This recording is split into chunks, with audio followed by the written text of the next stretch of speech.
but I am back now live, and we're on Zoom too, as far as I can tell. We're doing it. Yeah, everything's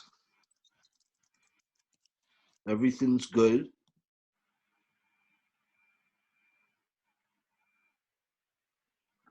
You know? Yeah, I think we're good. Oh no. So I'm gonna post right now onto your Facebook page the information so that anybody can join Zoom with us if they'd like to. Yeah, and I'm back at it. Trying to get this going live on Facebook, which is surprisingly difficult.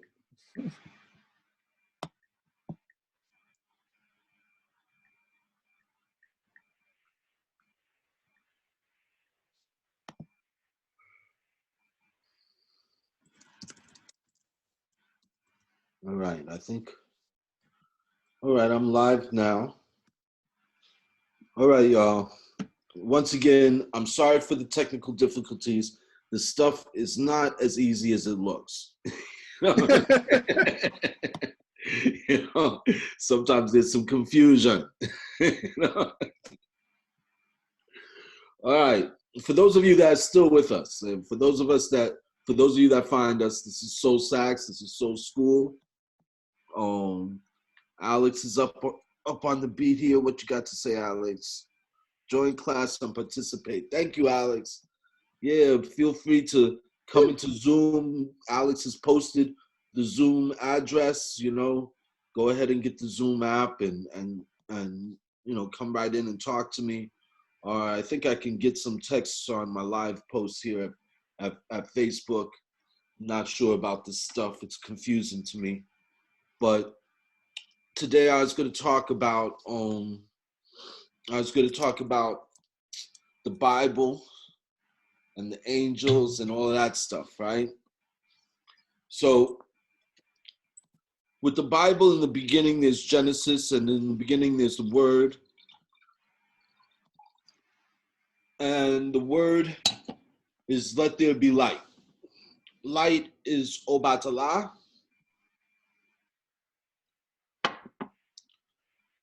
And it's a powerful angel. It sculpts everything we see. You know, it sculpts the way in which we look out into the world. But it's malleable. It can change over time. And, you know,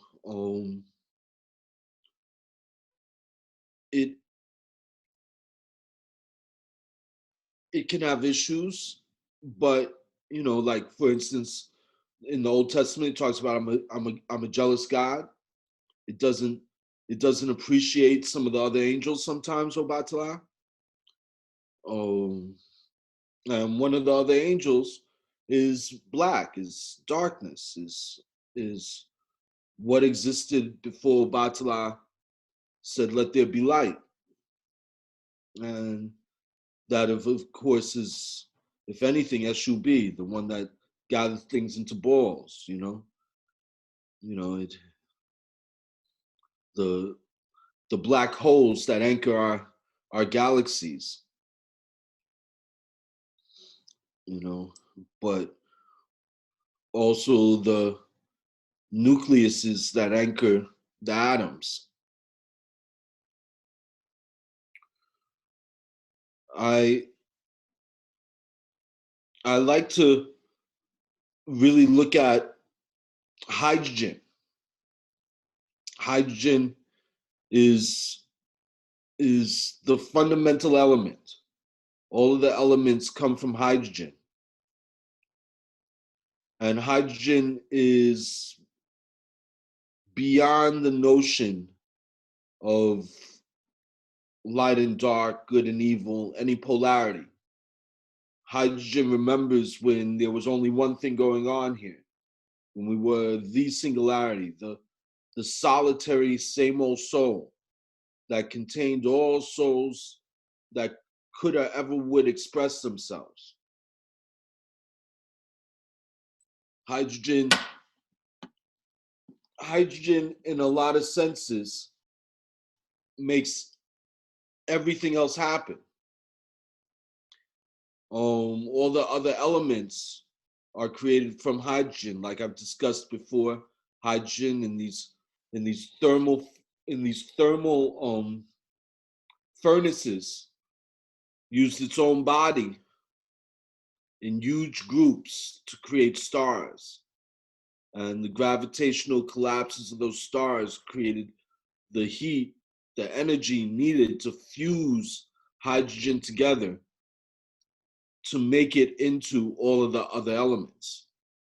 When you look up the entire periodic chart, the elements get heavier and heavier because it was hydrogen fusing itself.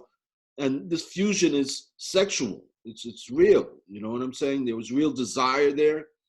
There was real family there. There was a real issue there that all of the mass rallied around. You know what I'm saying? To produce these brilliant, beautiful children, all the rest of the elements. Now, I said I was going to start with Genesis. But the thing is when you look at Genesis, you hear about it from Photon's point of view. You're not hearing about it from the point of view of the nucleuses and the electrons that actually came together to form all the things that Obatala said should be formed. Obatala is an interesting angel because Obatala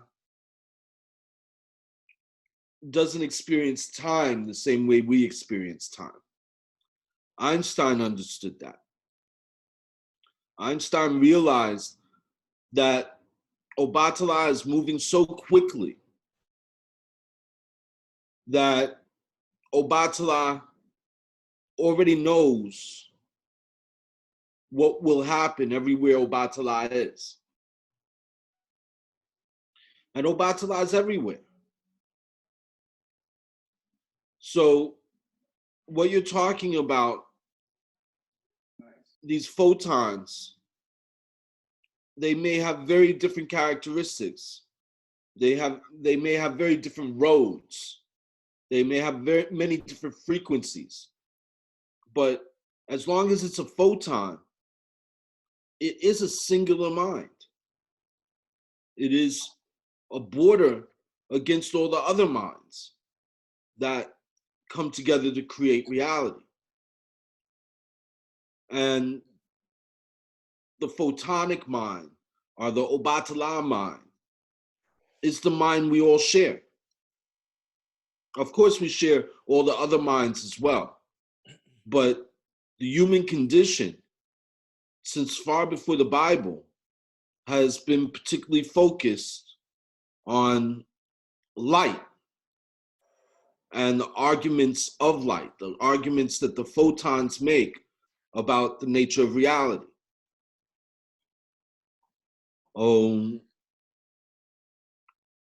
Obatala is not electrons. Obatala is not the nucleuses. He's very clear. He sculpts these things. He commands these things to express themselves the way they express themselves, which is true. Our whole body, our whole means of moving around and finding food and doing all the things we do are sculpted by photons, by light. That's how we see the world. Other than language and sound, we see the world through light. Light is a very important thing to us. Our eyes are a fundamental descriptor of our reality. So much so that even people who never see the light imagine the light. Because our very minds are set up to see the world like light sees the world. To see the world as being a place where you can either pass through it or you get destroyed by it. To see the world as being a place where if you can pass through it, it doesn't exist. There's nothing there. If you can't pass through it, then, well, there's something there, and it's some sort of a problem, some sort of an obstacle, some sort of wrong. And you could see that if you were a photon. If you were a photon, when you touch matter, the electrons absorb you up. Now I'm speaking about these things in a parable sense. You know, I mean, anybody can look at the forces of nature, look at the observations that science has made, and write a script that gives emotional logic to the observed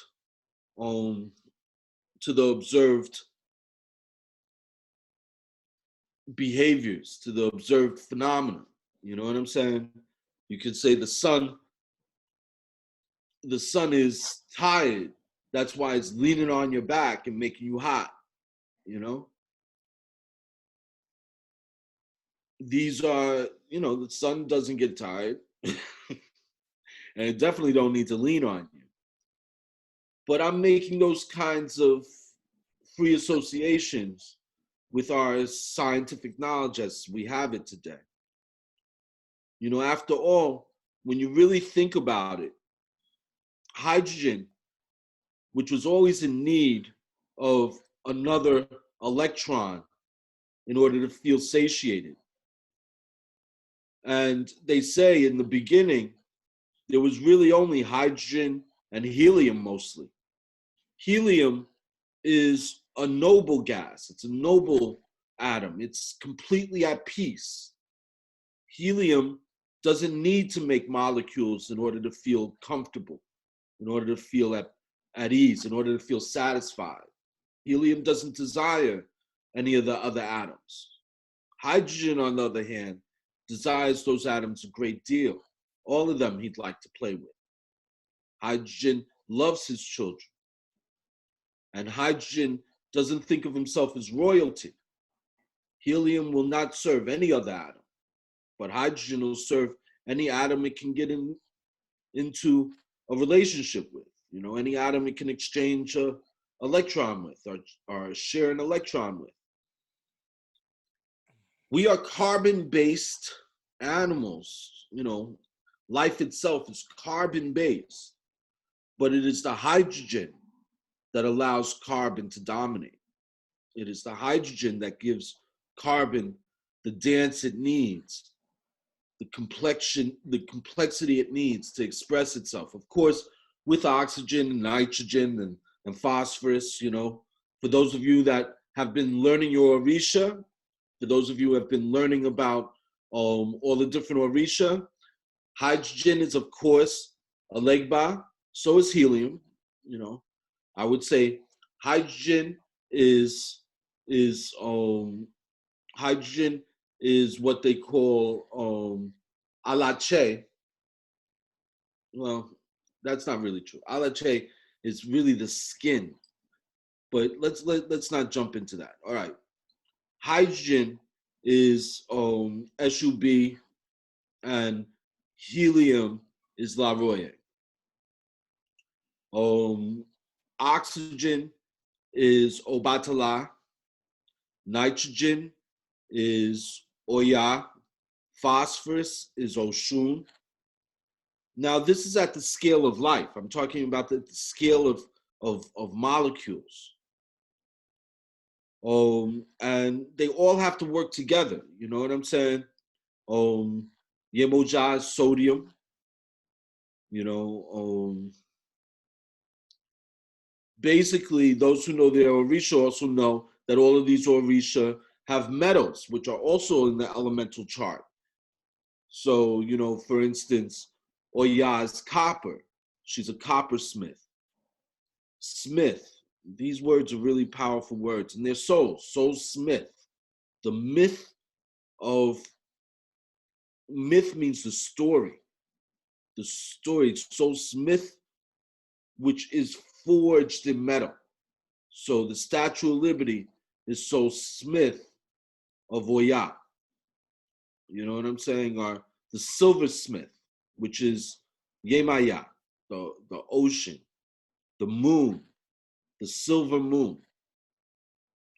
And then you have Alegba, Mercury, Quicksilver, Hermes.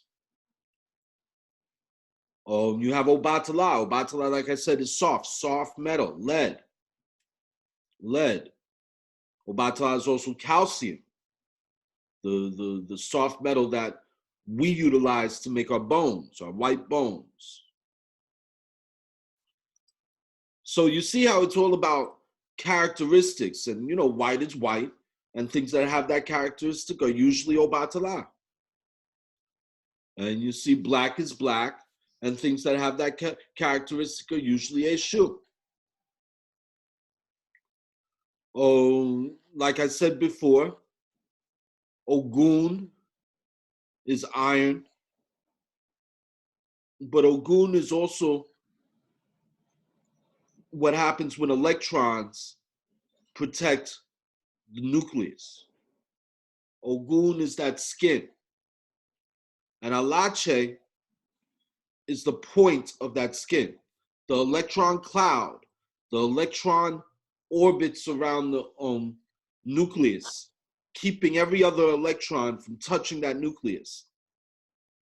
Any point of connection between the atom and anything else, any point of friction, that's Ogun. But how does Ogun get there? On Chonchon. Chonchon is the point, which is Alache. Alache is basically, Alache means the owner of making it happen. Now I'm bringing up all these characteristics and whatnot to try to put Obatala into a context. Obatala is a force of nature. He's a color, he's several types of metals, he's several types of elements, he's she's, because Obatala is older than sex, you know. She represents the immaculate white cloth that never changed. Obatala is deeply connected to supersymmetricity, to peace itself, to the unchanging and eternal present that is always present, but never changing. We exist in a changing present. We exist in a relative present. We exist in a present that has time.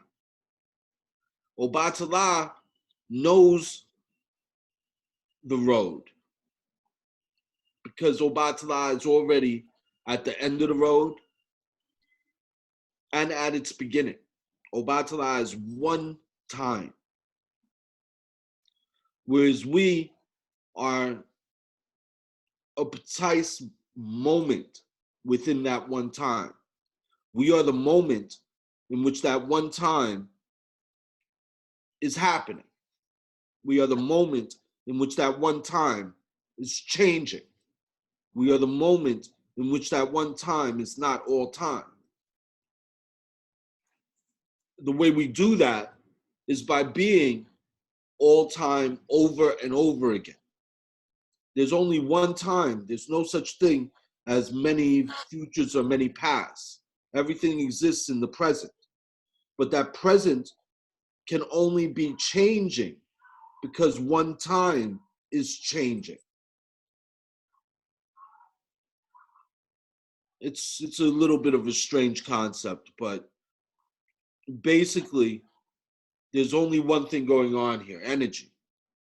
And that energy, in order to make all of us singularities, all of us singular events that occurred and are experiencing the repercussion of your occurrence.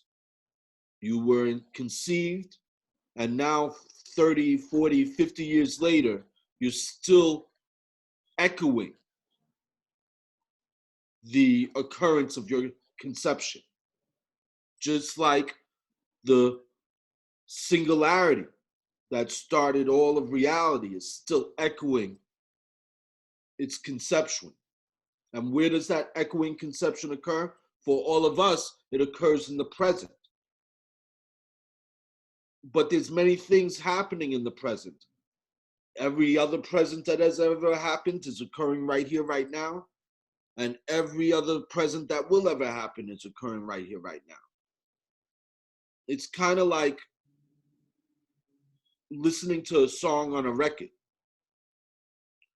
We are the needle. We're experiencing what's moving along in the groove and making the sound. But the whole record existed. But if you are the needle, you only hear what's going on at the moment you're experiencing. So, then how does anything get done? The way things get done is they do what they do. You know? I mean, it's pretty obvious by the time you're 7 or 8 years old. It's pretty obvious the one thing that you're going to have to do in this world is die.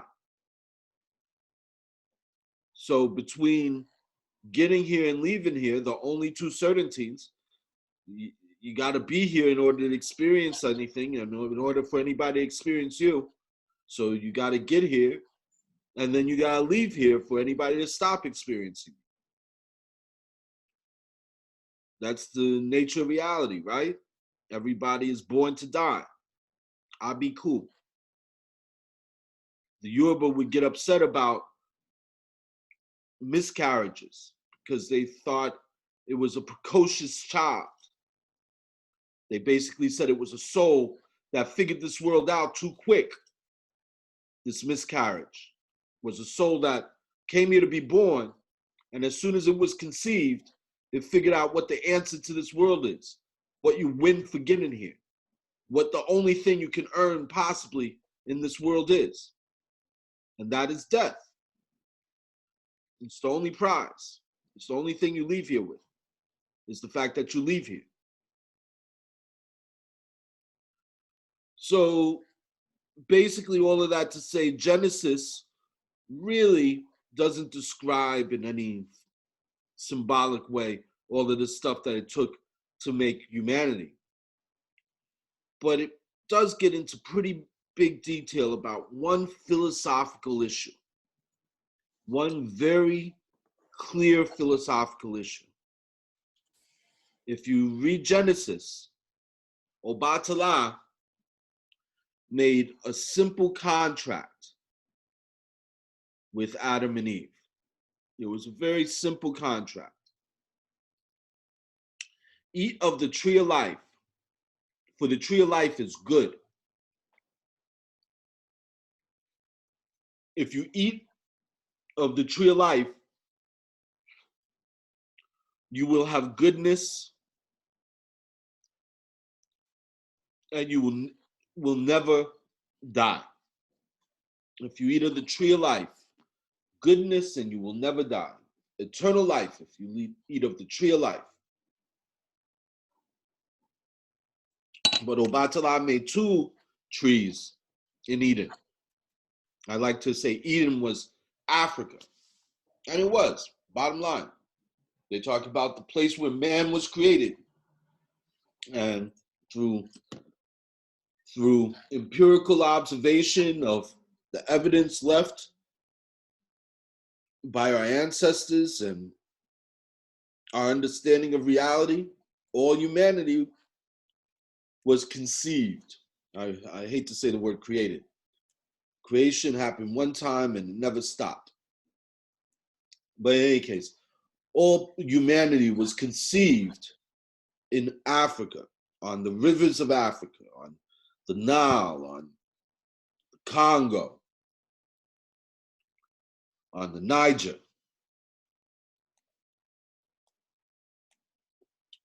But basically, Obatala and all the angels told humanity you could eat of the tree of life, the tree of goodness, but there's only one law, One rule that we put on you. One thing. Do not eat of the knowledge of good and evil. Now, the tree of life was good. So if you eat of the tree of life, you know goodness. You know goodness forever if you eat of the tree of life. So what knowledge really does the tree of the knowledge of good and evil give you? It gives you the knowledge of evil. It gives you the ability, or at least you have the free will to believe you have the ability to know what is evil, what goes against the will of God. I don't really care who ate the fruit first, Adam, Eve. That's some sexist gameplay trying to get you to play a game between the sexes. But what's interesting is how they both responded after they ate of the fruit. They both felt shame about their sexuality.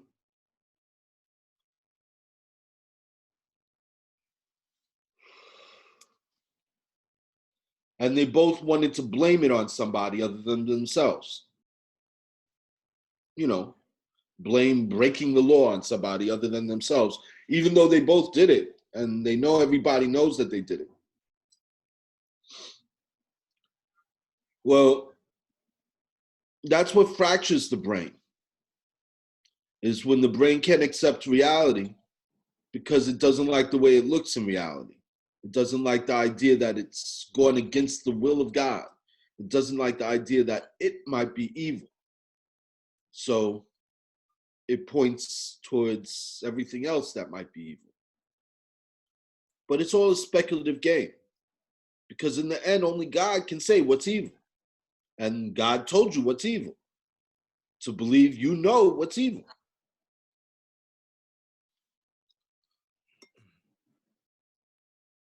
The eve of illness. Once again, it could be the atom of illness, but it's the eve of illness. Eve ill, the start of sickness.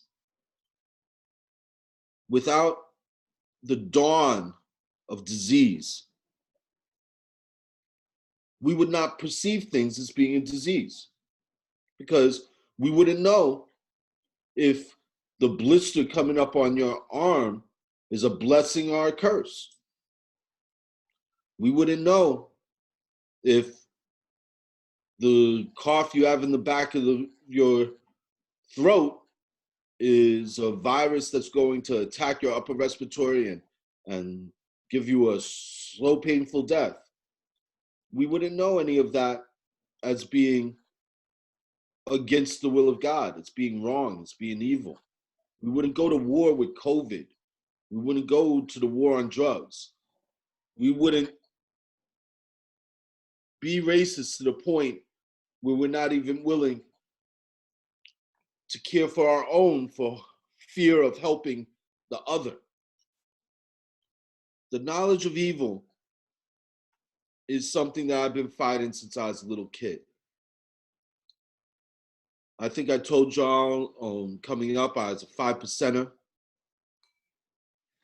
5%ers were a sect out of the Nation of Islam, a more militant sect from the Fruits of Islam, the FOI, that developed in the prisons. And they said the white man was the devil. Once again, they believed they knew what evil was. And in this case, they labeled the white man as evil, which is exactly why the white man enslaved the black man, because the white man believed it knew what evil was. And the white man said the black man was evil. Well, when I started learning all of this stuff, folks were talking about, we got to stop the mysterious God, the God of the Europeans, the false God, the grafted God or whatever. And that the original God was the black man, was the African man. I tell you, man, I even at that age, I rejected that kind of reactionaryism. If the white man ain't evil, the black man ain't evil, there just ain't no such thing as evil.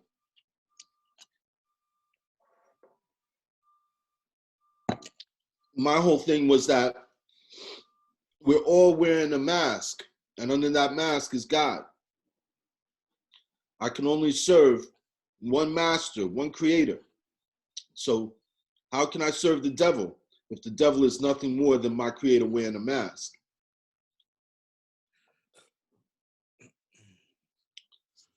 The fall from Genesis, the loss of innocence. Well, I never really experienced that. From a young age, I said it's all good. God is good all the time, you know? Like I heard in the Baptist church I grew up in.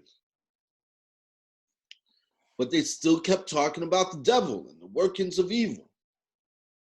So, you know, from when I was 9 years old, you know, when cats were standing on the street arguing about the nature of the mysterious God, arguing about today's mathematics and alphabets, basically arguing about the nature of God, I came up with a really firm thesis that God is good and that we are a solid block of good God, and that the only reason why we can see each other and anyone else in this is because we are not the whole thing, but because God is infinite, no matter how little a portion you get, you're still the whole thing.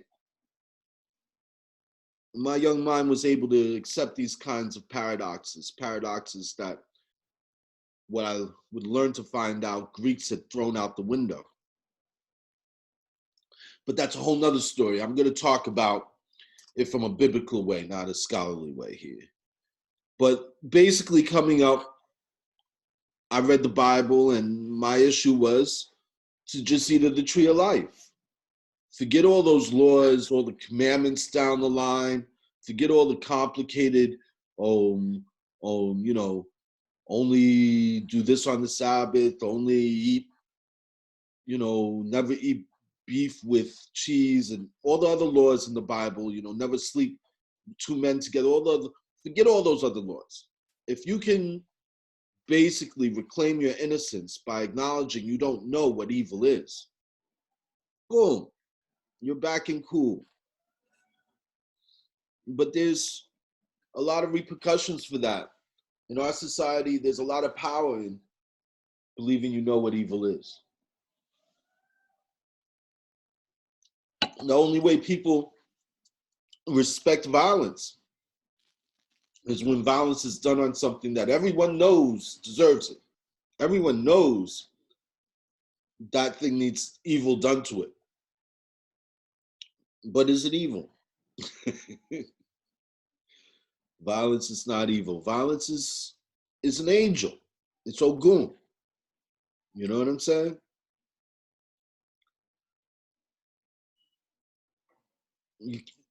I grew up in Bushwick at a time when you could easily turn the corner and die. There were no gloves that were going to help you. There were no face masks that were going to keep the bullets from you, that were going to keep somebody from clocking you upside your head. It was just a matter of living your life and recognizing that it could end. It could happen, Captain. And that you're just as blessed living as you are dying. Now, don't get me wrong. I'm not saying that people are crazy for staying indoors and making precautions about this virus. I think that's the angel expressing itself too. You know what I'm saying? These are complicated issues. Let me get at it from this point of view. The tree of the knowledge of evil is the tree that Christ tried to smite. In the Bible, Christ calls the tree of the knowledge of evil the tree that bears no fruit, because there is no evil. He said that since this tree bears no fruit, it should be smitten. It shouldn't even exist. But Obatala, you know, Obatala made the tree, and it's always going to be an option. People are always going to believe they know what evil is, So therefore, they can do something that's bad in order to avoid evil. Always some sort of play like that.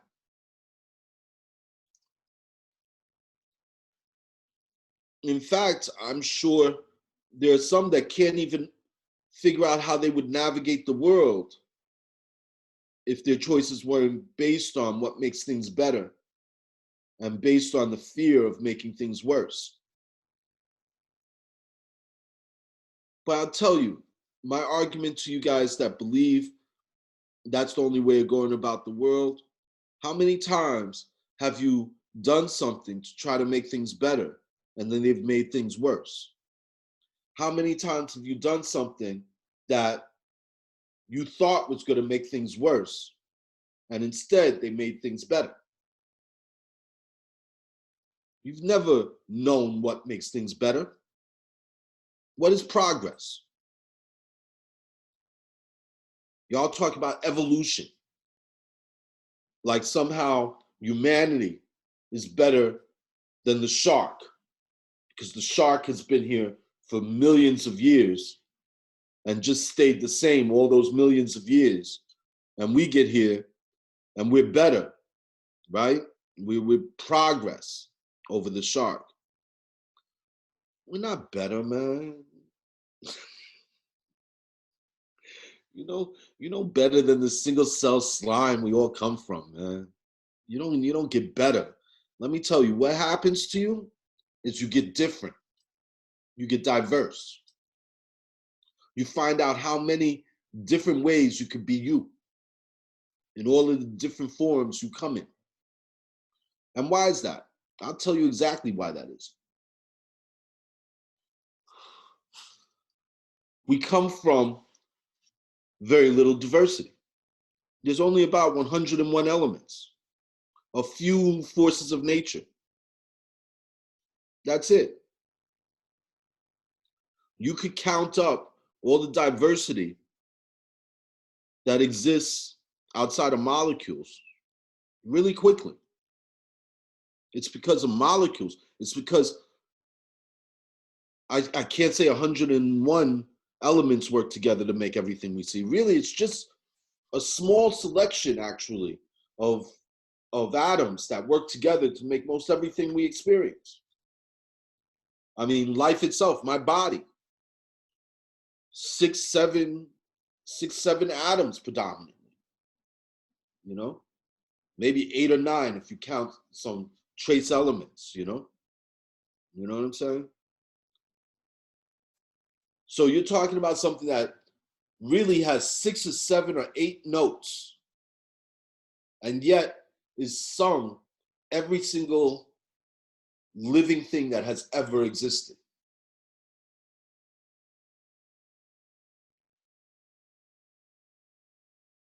You know? I mean, we have 26 letters in our alphabet. We're talking about, okay, let's say tops, 9 elements. 9 elements. That's all we really need, 9 elements.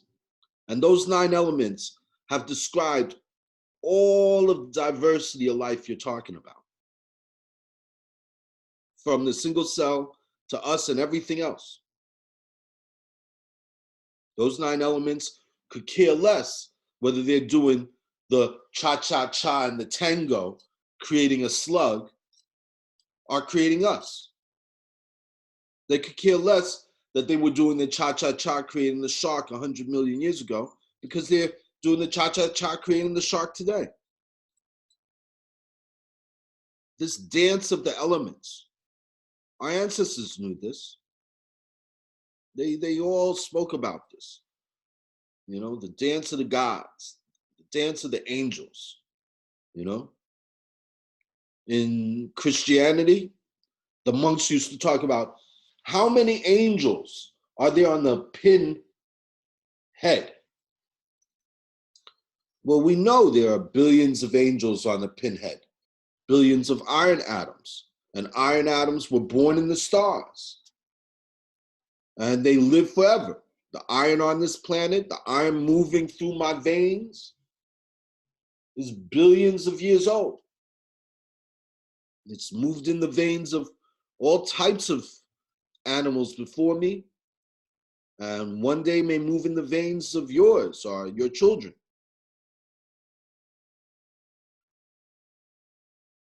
Now, we as individuals, each one of us have an individual song. But iron is persistently and consistently iron. If you push me, I might say, go fuck yourself. If you push the next guy, they might say, leave me alone. But if you push iron to connect with another atom, it connects the same way, no matter how many different irons you use. It's as if it's the same iron, no matter how many different atoms it is. And we talk about quantum entanglement. Quantum entanglement means that one particle in this time and space and another particle in this time and space were once together, and they're bound in such a way that no matter what you do to this particle is going to do the same thing. Well, maybe all of the atoms are bound together that way. Maybe the iron has a common consciousness. Maybe hydrogen has a common consciousness. Maybe all of the elements have a common consciousness, just like I was saying, photons have a common consciousness. Maybe the forces that we feel on our body are actually the communications between all these billions and billions of representatives of these very few common consciousness.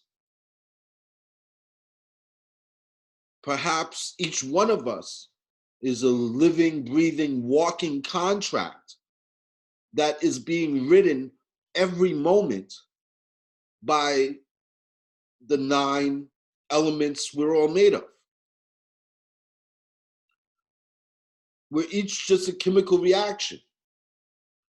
And chemical reactions are repeatable, they're demonstratable, they don't vary. You don't have to teach 2 chemicals how they're going to react and make another chemical. They do what they do. As long as you can replicate the temperature, the environment, atoms are going to associate with each other like they've associated with each other in the past. We are on one of the front lines of the contracts that the atoms have made with each other as far as how and when and why they're going to do what and what. I strongly feel that not only is there a common consciousness amongst all carbon, amongst all oxygen, amongst all these common consciousnesses are all wrapped around each other in kind of concentric circles. At the center is Eshu, is the issue that made time and space expand. Is the singularity, is good God Almighty, the mother of time and space itself, the pot that we all express ourselves in. And then each circle, each concentric circle, each shell, each head, each mind around that is all of the other forces that expressed themselves as that singularity expanded. So what you really start seeing happening very quickly is something like the human mind, where you have the singularity, the inner mind, and then all of the other minds that work together to create our common experience, the outer mind, our consciousness. The inner mind is closer to the atoms. The inner mind is closer to SUB, the original singularity. And the reason why I say that is because of how our consciousness is created. Our consciousness is created by all of these cells, all of these like-minded cells, all exchanging electrical charges and analyzing those electrical charges and reconstructing the world that those electrical charges are coming from. When you look at me, you're not seeing me. You're seeing what the cells in your body have reconstructed as me. And of course, after the digital math and the flow of electrons and whatever it takes to make the screen image. And of course, the vibrating, resonating machine, the speaker that you're hearing my voice through. But just as these machines we're using to communicate reconstruct us from patterns, our body is doing the same thing.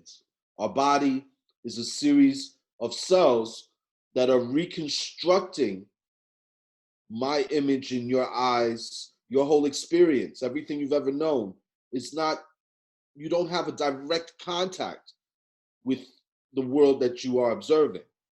The world you're observing is being created by your body, is literally being formed by your inner mind, by your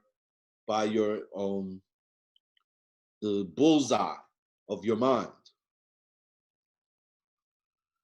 And you know this for certain because when you dream, you step out of this communal reality that all of our bodies are trying to describe to us. And your inner mind just makes its own reality just for you. No one else gets to experience it. Reality just for your outer mind. So, you know, this inner mind has a particular issue if you believe you know what evil is.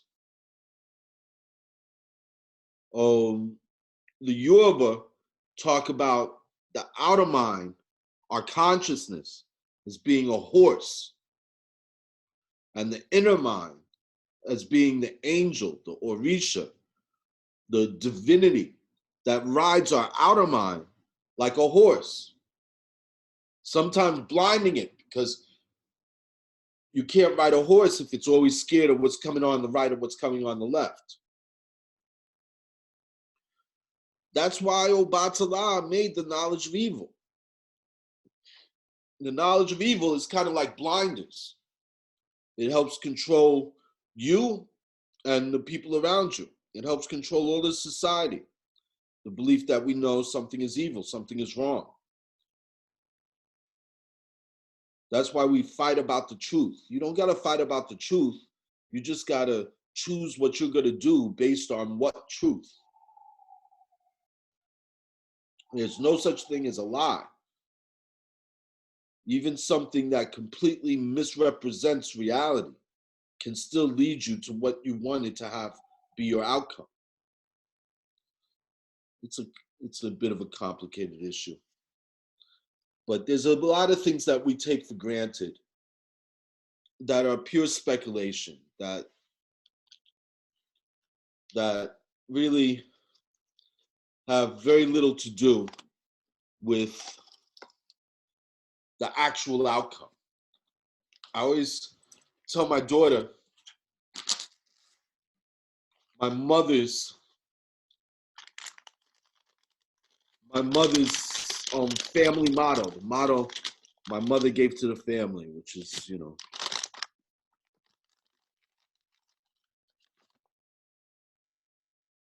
every setback is a setup for a comeback.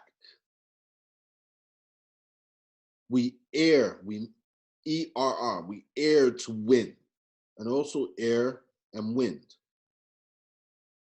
You know, we're all right until there's nothing left, and whatever is left is all right too.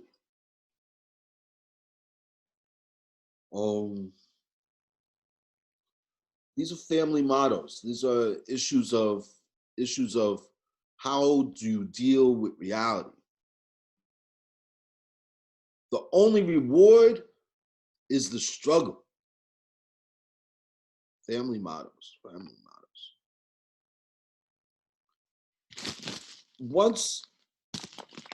Once you start to understand biology and science and whatnot, there's a lot of things that start to make sense.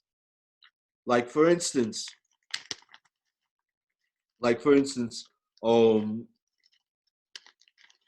God says that in the Bible, God says that it is his chosen people that are enslaved. It's his chosen people that go through hardship. He says, everyone's blessed. Everyone's blessed, but the ones I chose go through hardship.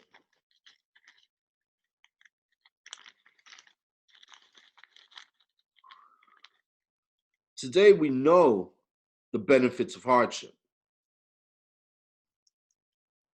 Today we go to the gym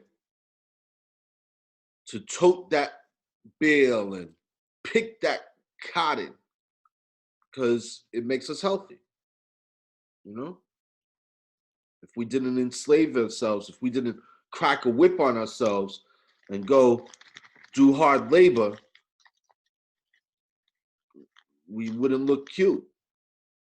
We look all fat and bloated. Now that's funny because there was a time when looking fat and bloated was a turn on. It showed that you were rich. But now it's more proof that you're poor than you're rich.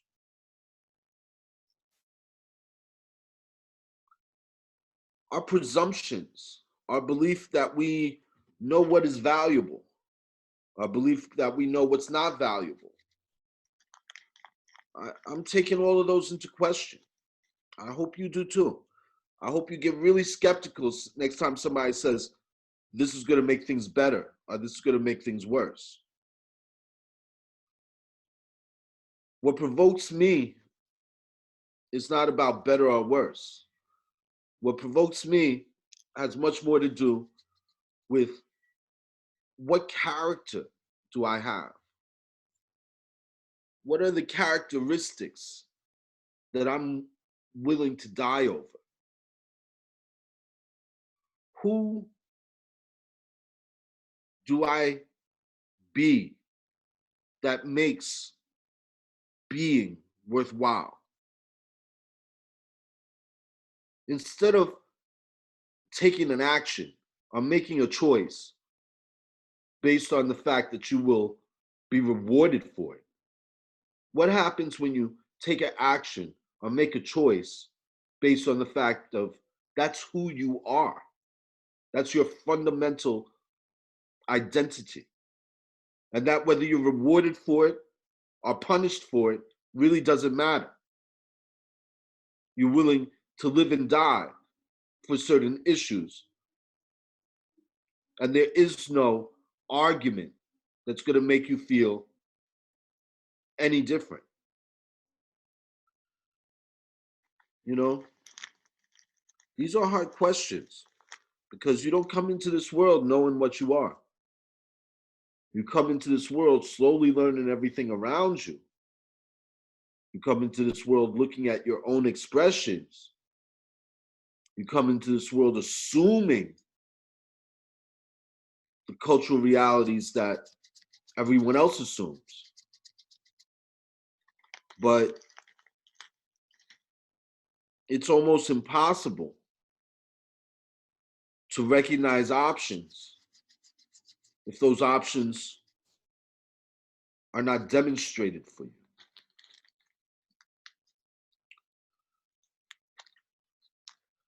You come to the marketplace, and if it ain't on the table, you don't know you can buy it.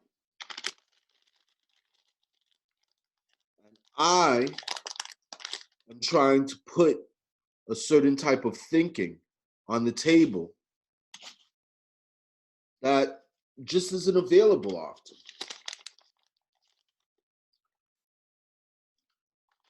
This is how it goes. Stop striving. Stop trying to make things better. Stop being afraid of things being worse. You are perfect. You're perfect within a perfect creation that is going to be perfect no matter what type of changes you go through and no matter what type of changes anyone you love goes through. The people you hate are perfect. The way they make you hate them is perfect. Your response to being hated or hating someone, all of it's perfect. You are a perfect instrument of a perfect creator that creates every single present. Remember I was saying all the different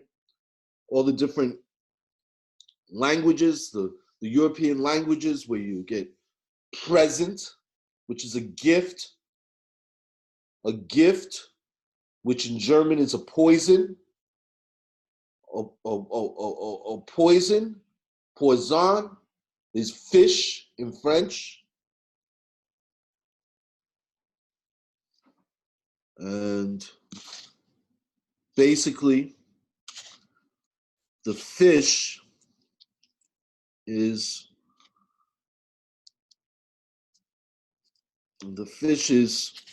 soul skin, the electron, the present, the mare, the place where things happen. I'm not being so clear. I went into a little bit of a thing there, excuse me. But getting back to the point. My thing is, how do we maintain perfection? If it's all good, how do you avoid saying something is evil and still get somebody to do what you want them to do? What's really good, right? I'll tell you what's really good. Soul sway. Soul sway is, being able to acknowledge both sides of the argument and to see the perfection of all options. Soul sway ain't easy. Maintaining perfection is a dirty job, but somebody's got to do it. And to be honest, each one of you do it, regardless of whether you judge that or not. That's the beautiful thing about the singularity of creation, is that I'm the only one in my singularity that I got to worry about. But all of you exist within me. So in my experience of you, let's put it this way. There's a Buddhist saying, it says, in order for you to reach nirvana, you got to take everyone you've ever known there with you. And that's absolutely correct. In order for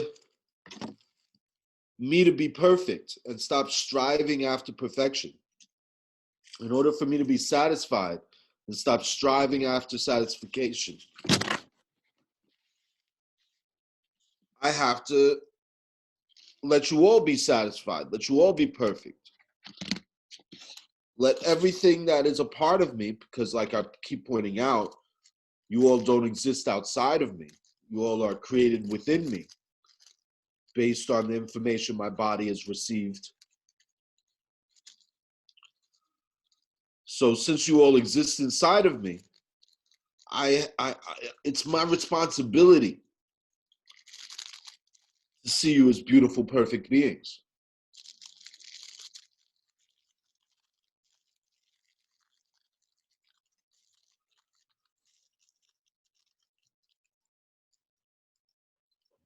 Let's see what's going on here. Let's see, my connection is getting weak here. I gotta plug in some stuff. I hope y'all stick with me for a second. You know, life is good. We're on quarantine. We're cooling out. The hot earth, trying to give people fevers and shit, just because we greedy people. But you know, it's all good. I'm glad to feed my fat face, and I'm glad y'all are feeding your fat faces. You know, we're all in a panic because maybe 1 or 2% of us is gonna die. 1 or 2% of us always dies. You know,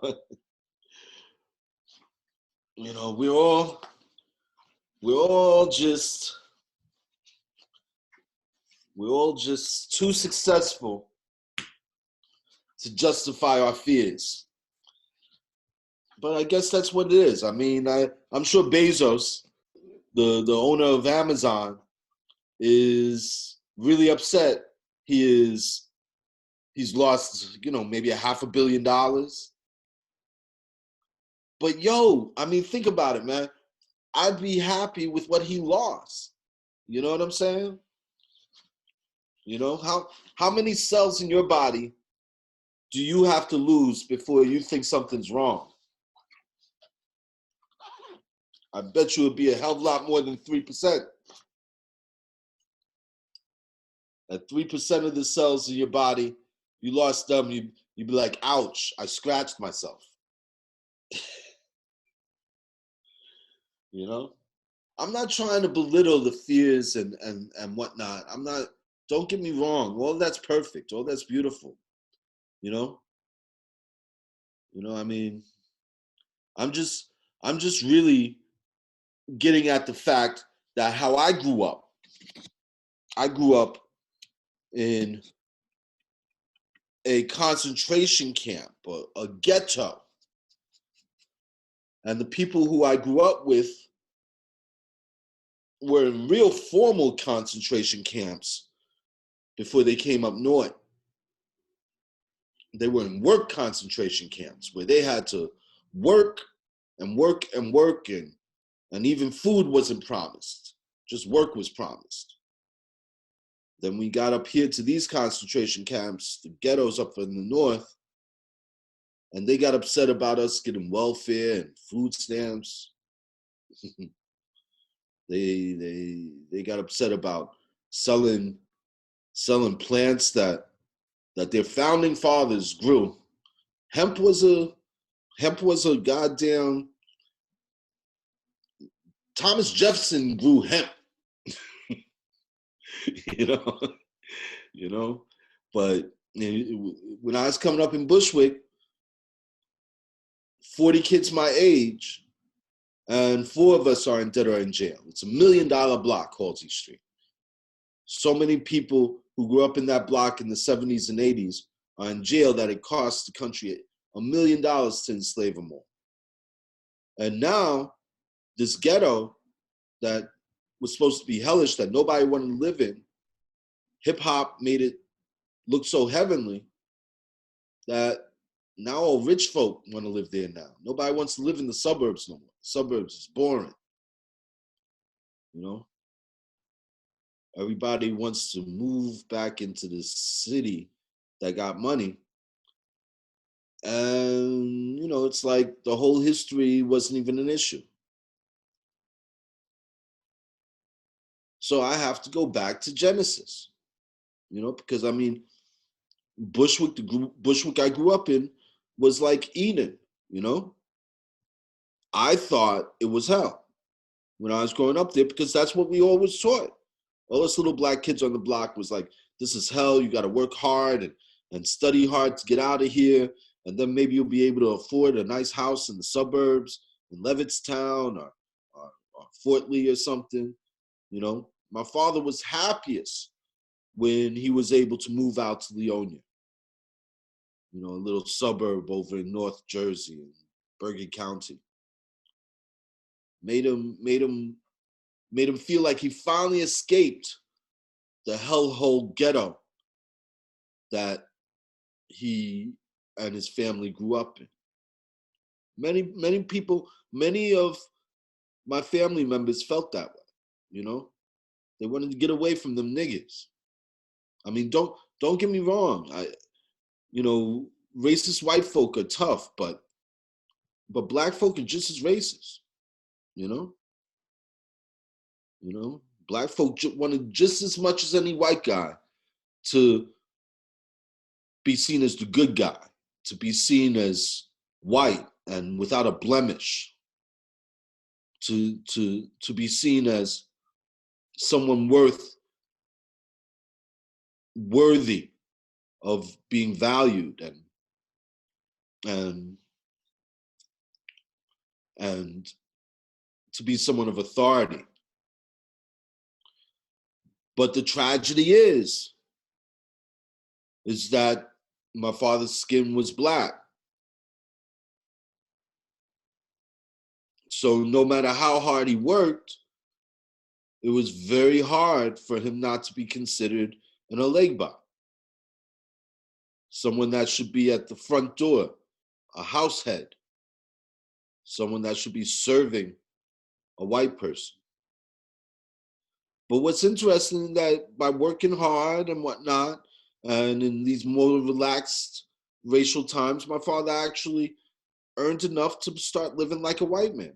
I mean, he wasn't the first. Even during slavery, there were folks as dark as me living like white men, having slaves of their own, you know? The fact of the matter is that the whole concept of making these characteristics associated with the genetic trait is kind of foolish because, you know, our souls can't be categorized under the same traits as our body.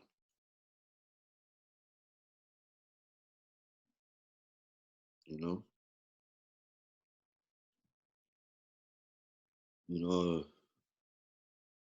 a green pepper and a red pepper, you know, you cut the green pepper open, you know what the green pepper is going to be about. You know what the red pepper is going to be about. You know that the green pepper is going to eventually turn into a red pepper. That's not the case with our bodies. You know what I'm saying? No matter how much I study whiteness, no matter how white I become, no matter how bougie, no matter how much my tastes and my outlooks and my philosophy and my knowledge aligns with Europe, my skin will always show that I'm supposedly not European, which isn't true. I'm European, just as European as any other guy. And, you know, if I were a white guy, you would be absolutely sure I'm not African. But that's not true. European culture ain't European culture no more. Much of what European culture is today is African culture. There is no purity of white that can't be tarnished by African culture. There's no European purity that needs to be saved from African culture. European purity is gone. You can't put the egg back in the shell and pretend it ain't an omelet no more. We've been mixed. We're all Creole. I don't care if you are white and blonde as Tilda Swanson. You're still just a motherfucking nigga like me. We're all Africans. A free kin, American. And we're all tired of this "you're a peon bullshit. We're all tired of an African American trying to tell me what's good. I went to a school called Yale. You know what a Yale is? A Yale is a mythological beast, a troll. It's a troll with horns that are pivotal. They swivel, the horns on this Yale. And it represents the nature of the lawyer. The idea that the Yale could fight an argument in either direction.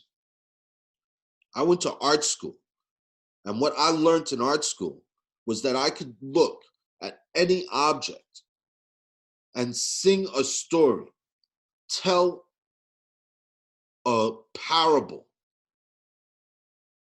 walk you through a myth about that object,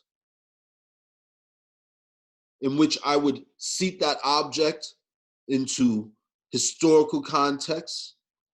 I would show how that object expresses certain cultural and political beliefs.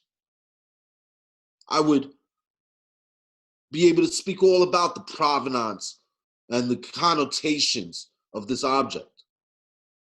And I could spin the object in such a way that you would think it is an absolutely valuable object to buy, something that should be preserved and held for future children because it's such a beautiful example of what it is.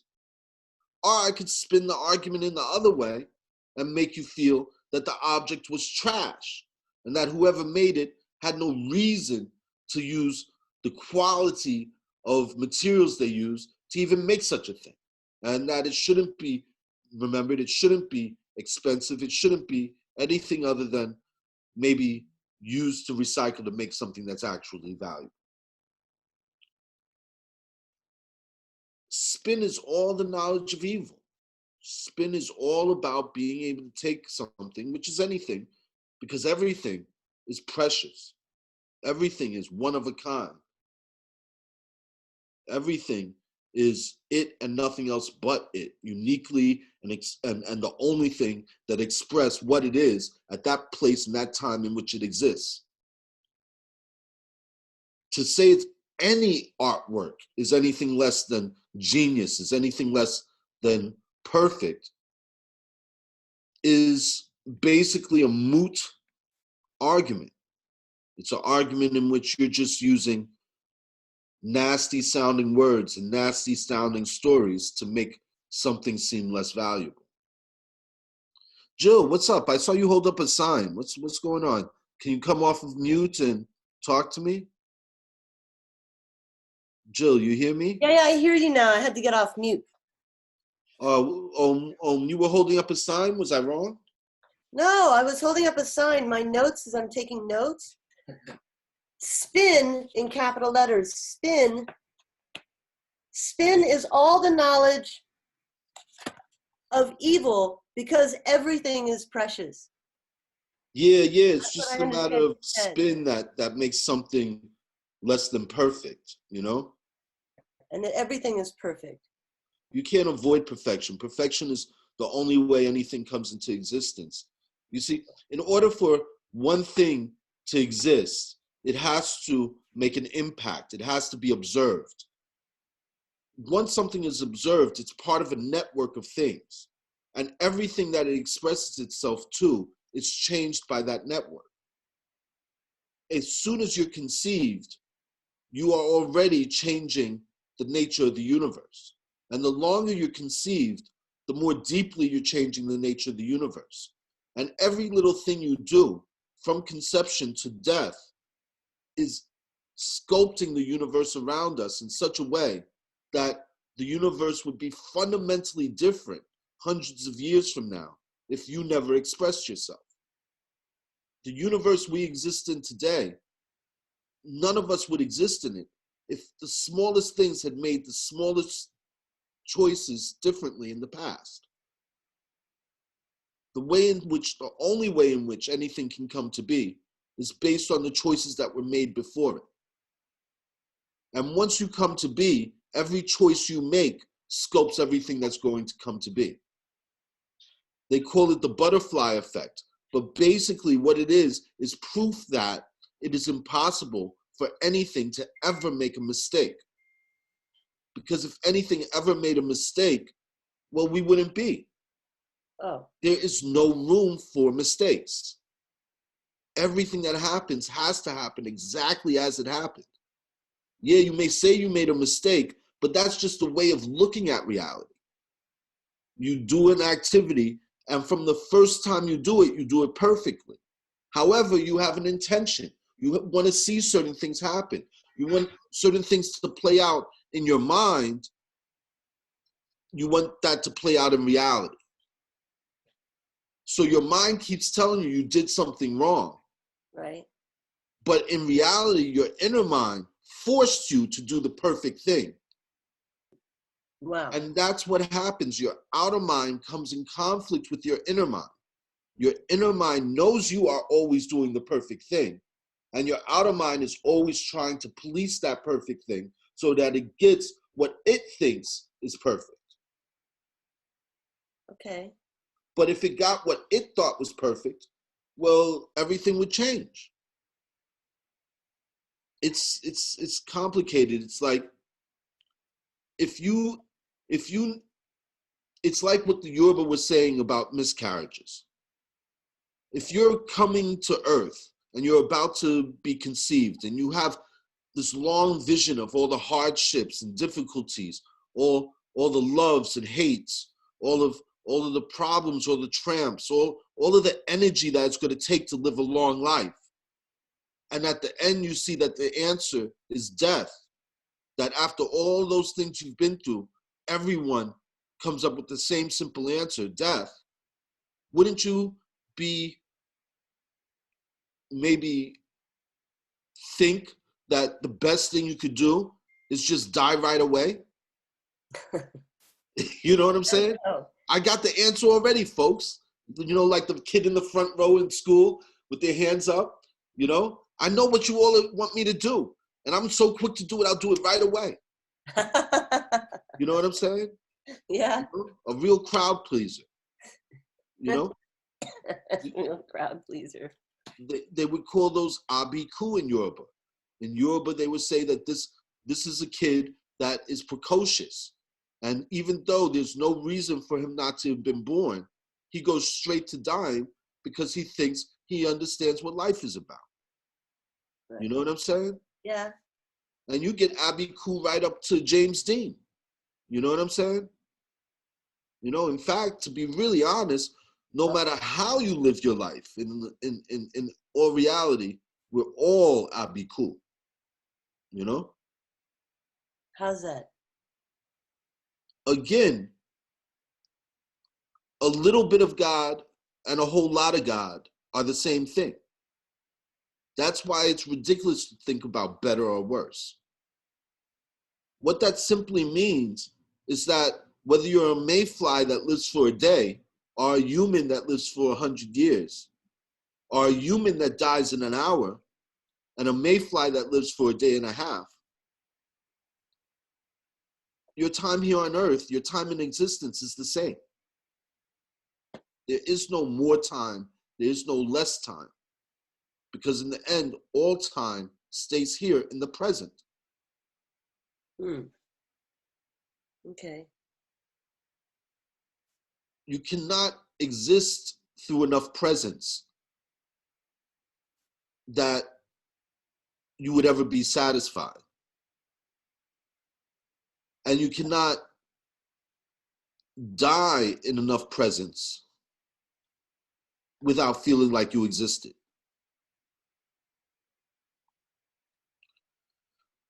I don't know, Soul. Sometimes it's hard for me to wrap it. I know. I keep trying to point at it from different directions, and sometimes you're really good at it. Sometimes I'm clear, sometimes I'm more awkward. I can understand the confusion. You know what I'm saying? But it's basically an option that I'm talking about, and the option really comes to the fact that you don't know you don't really know what you want. You have an educated guess, you have an hypothesis of what you want, but it isn't until the moment that you're receiving it that you know whether that's what you want or not. Right. And sometimes in the moment you're sure it's what you want, but then as you go down the road, you find out, man, I wish I had some other option rather than the option that I wanted. Right. Is this related to the idea that you were talking about very early on that was sort of like to me it was almost like it was this like multi-dimensional idea of, you know, all potentials being, you know, that there's only one thing happening right now, but that there's all potentials contained within that moment? It's exactly that. Exactly. Basically, because we have been, because we are all right. The whole, there's only one whole thing, and every whole thing is a reflection of the whole thing. Now, what does a reflection do? A reflection holds the whole thing. You know what I'm saying? You know, you take a small little tiny mirror and the whole room can fit in that mirror. You know what I'm saying? You take our small little eye and everything we've experienced has fit in our eye. There's no such thing as really small or big. When I hold this up to my face, this is much bigger than you are. But when you come to my face, this of course looks small now. That perspective is how the medium of light works. When something is farther away from you, it's small. When something is close up on you, it's big. I know it sounds kind of simple, but think about sound.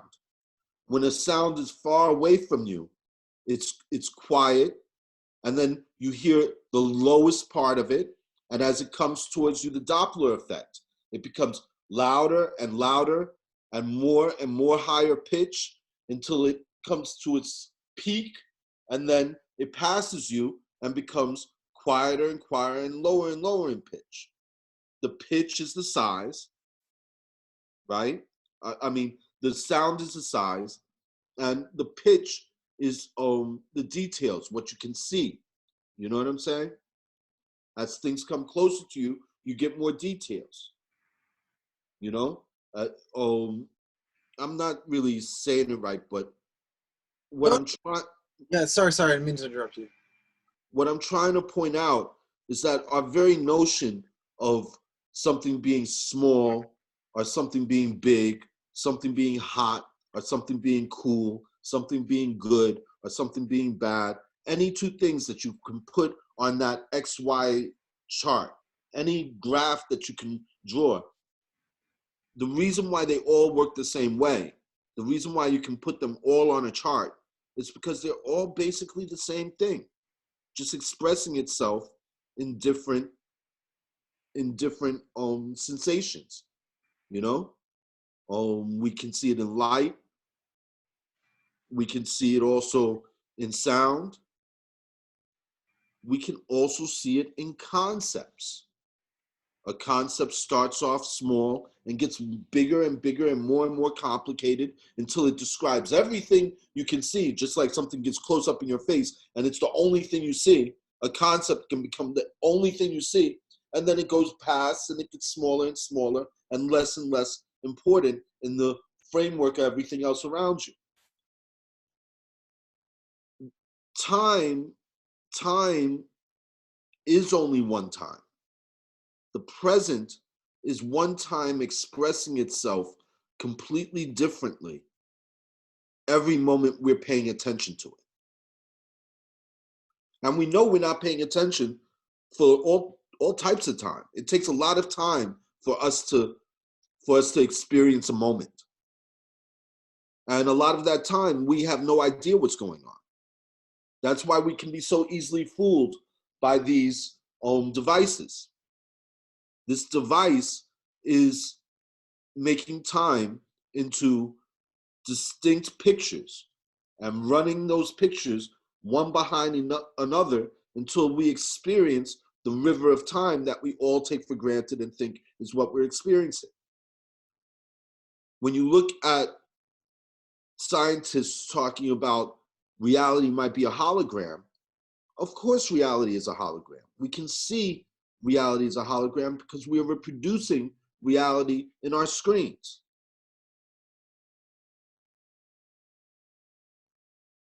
The thing is that it is our bodies that's creating that hologram. Just like it is the atoms that are creating these images on our screen. You know? So when you talk, so I remember a couple classes ago you were talking about perspective and perspective. I'm trying to get correct with the words, the names, but I think you were saying that perspective was like had something to do with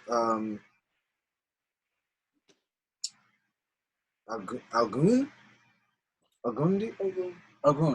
Was it Algun? You're talking? It seems like you're making a connection between perspective and time, or and I guess I just had a question about that. I'm sorry that I'm not being as articulate as. No, it's all good. It's all good. A leg bar. Yes. A leg bar is the point on the horizon. It's all good, Alex. Questions are great. Thank you. Exactly. A leg bar is the point on the horizon. A leg bar is both big and small. That's his signature, the Alpha and the Omega. You know, Christ is such a leg bar. So many things about Christ reflect a leg bar.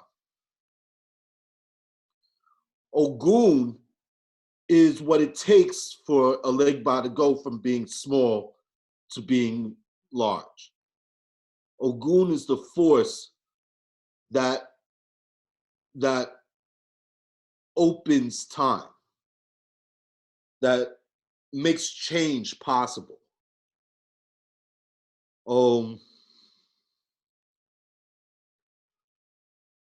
Everything that we experience is about being and not being. The reason why you can hear something on the horizon and it can become louder and louder and more intense and then fade away, you know, just like light, it starts off low tone. I mean, it starts off high tone as it's coming towards you. It gets more and more high tone, which is light, starting off on one color, but as it comes towards you, it gets more and more blue. And then as it fades away from you, it turns more and more red. It red shifts. As the tone goes away from you, it shifts. This shifting is Ogun. The changes is Ogun. Ogun is the spaces between, Ogun is the force. Ogun is what changes things. And if you were looking at film, what changes things is the space between the two images. You know what I'm saying? If the space is too big, you would see that it's not flowing and you'd get jagged images. If the space is too fast, you'd see that it's moving faster than the time that you usually experience. There's that zone, which is the zone we experience. And man, I'm speaking in a lot of circles here. There's so much I want to really cover, but I don't want to confuse things. No, I'm sorry to sidetrack you. I was trying to make sense out of the relationship between those things, and it something like struck me that the things that you were talking about was sort of like present perfection, Algun, and then these kinds of ways of differentiating between them, and this like trickery of perspective was like a legba. But I'm sorry to sidetrack the thing. No. You're on point. You're on point. There's a wonderful story about a legba where he wears a hat, and on one side of the hat it's black, beautiful black hat with embroidery, all kinds of wonderful. And the other side of his hat is red, beautiful red hat on this side. He's going through this town, and as he's walking up the street, he sees two guys, and they're talking about their friendship. And one guy says, "Man, you're my best friend. We will never have any arguments ever. We've always been together. We grew up together. We are the closest friends. Whatever you're about, I'm about. We never argue." And the other guy's like, yeah. We've known each other forever. You're my heart. I would never argue with you either. There's no force that can make me argue with you. And a legba walks between the two of them. And then as he's going down the street, the one guy says to his friend, "Didn't that guy have a nice black hat on?" And his friend goes, "Yo, you know I love you, man. You know I'd never argue with you, but the brother was wearing a red hat." And the other guy goes, "What do you mean he was wearing a red hat? I saw the man. He passed right in front of me. He was wearing a black hat." And the other cat's, nah, you don't even understand. I was right here. I saw you. I don't know what you're talking about. The man was wearing a red hat. And they start fighting. That's a legba. A legba is when two people know they know the truth, but aren't willing to see that they're both true. And that's what I'm talking about the knowledge of evil, the knowledge of truth, the knowledge of to think you know better than someone else, to think you should be someone else's choice maker, to make a peon of the next African American. I don't mind pulling you over to the side and telling you what's really good in my opinion. But once I get to the point of telling you, well, this is the only good for you, that's an argument that, no one should put up with. You know what I'm saying?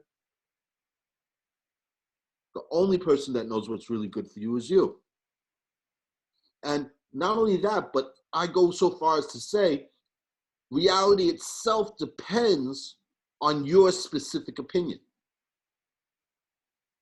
That if you just let somebody else make opinions for you, you are undermining the diversity of society. You're undermining the possible diversity of the future. That your specific desires and your specific repulsions are put into you specifically for you to make the specific decisions you've got to make. Of course, it's all good and everything's perfect, so you can't go wrong. Even if you follow someone else, that's still your free will putting you following someone else.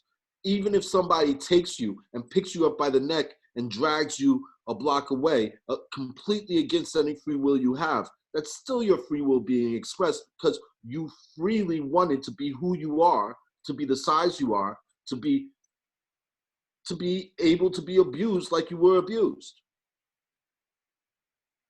I would rather die or be abused being me than to not be me, period. Because once I'm not me, I'm not me. I don't care if I get to be someone else. Being someone else is not being me. Being someone else is just the same as not being at all.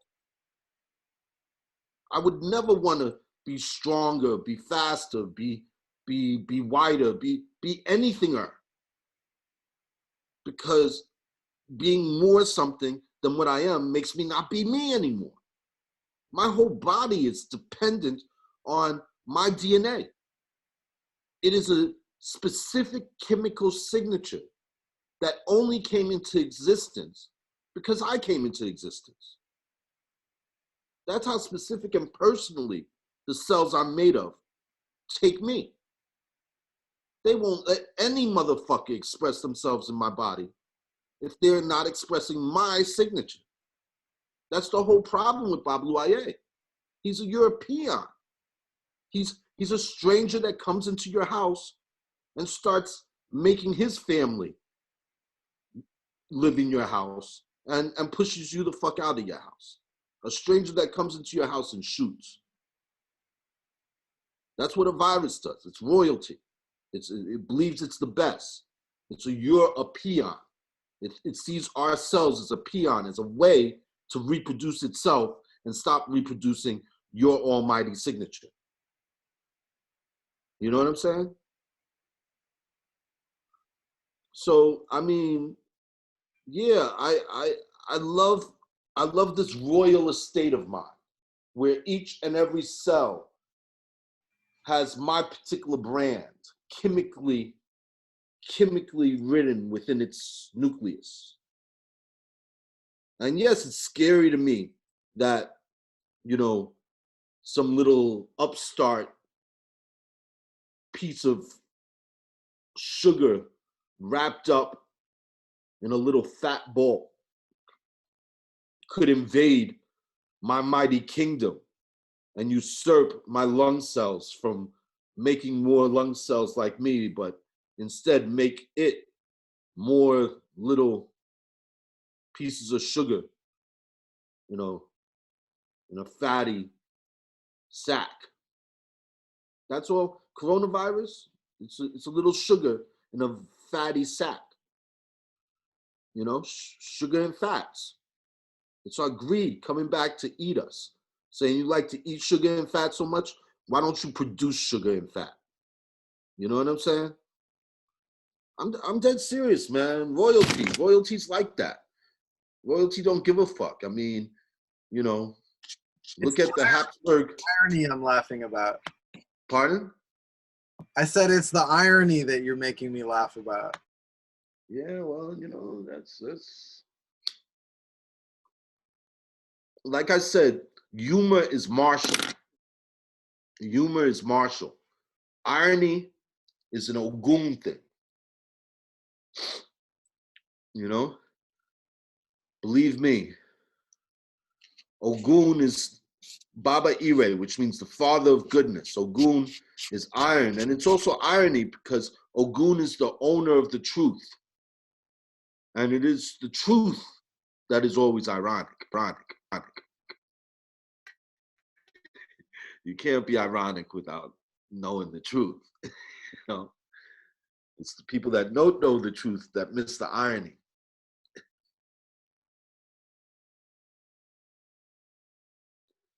All right. So basically,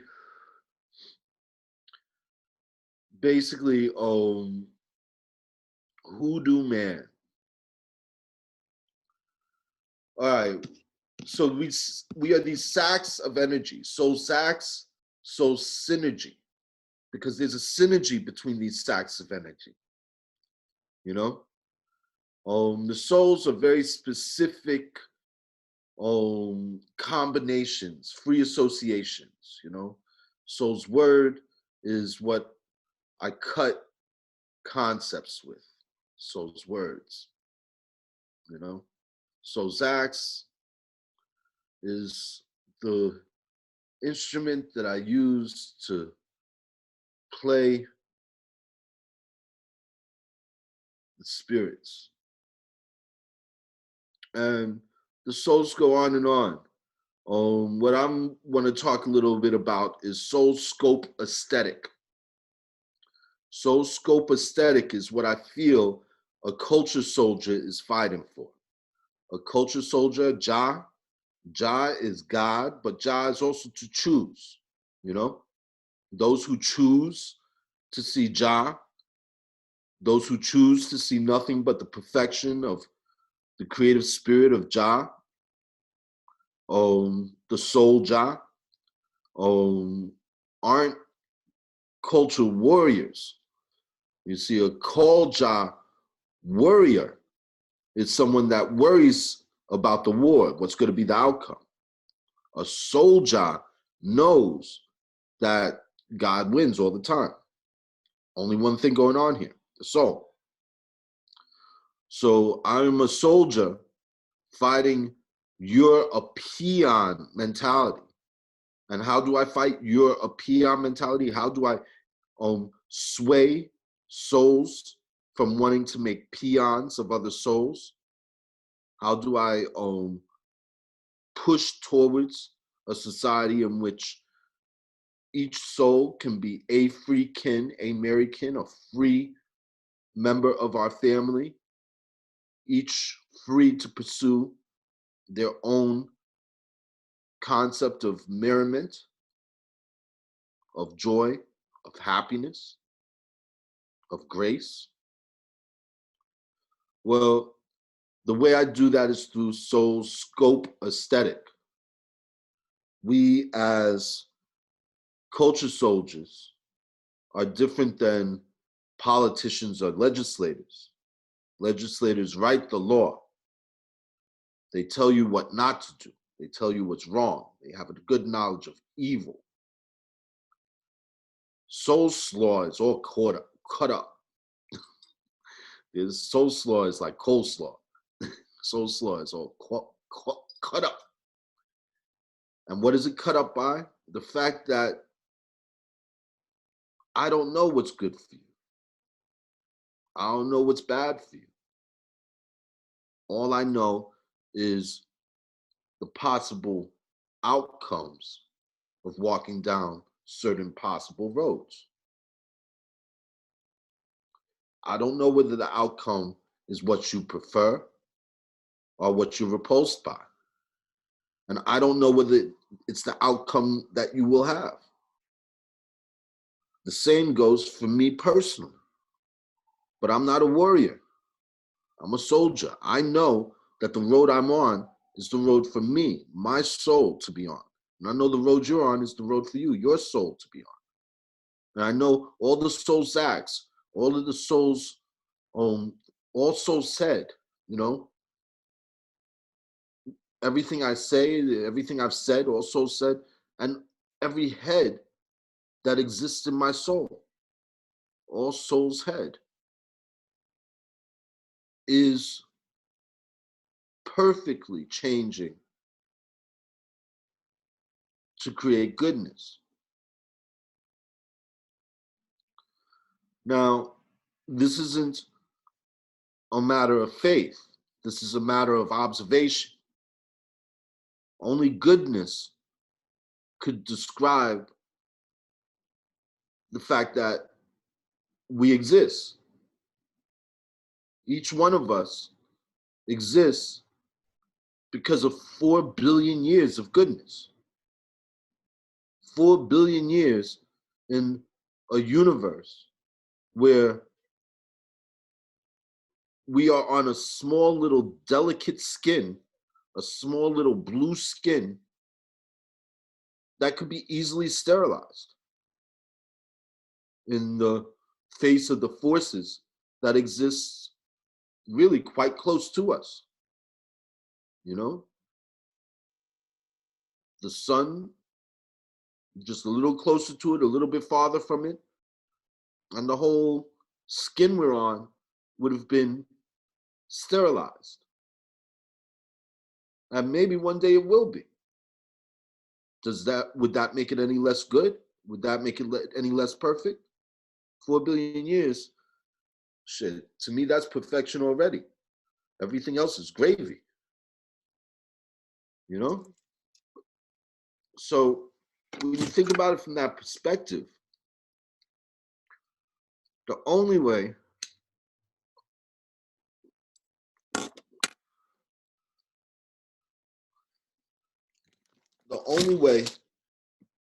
that you could really fear something is because you were made to be fearful of it. That's part of what you should be feeling. And what you do based on those feelings is important for everything else to be what it's got to be. They used to talk about the slaves. They'd say, how can you say we're abusing our slaves? when they look so happy up on the porch, playing their music and singing and dancing and smiling and shucking. To me, that's grace. That's the amazing grace. When you look at dark-skinned people from India, where you have the caste system that goes back who knows how many generations, where the Brahmins, the light skin, were celebrated and given the optimal lifestyle, and the dark-skinned people were relegated to being the untouchables, the rat eaters. When you look at the fact that it was a dark-skinned people that first populated all of the Pacific and the Americas, that's what scientists are realizing right now, is that the people that populate Australia and New Guinea went on and populated the whole of the world, these dark-skinned peoples. But somehow light-skinned peoples pushed them out of so much of the world's expression.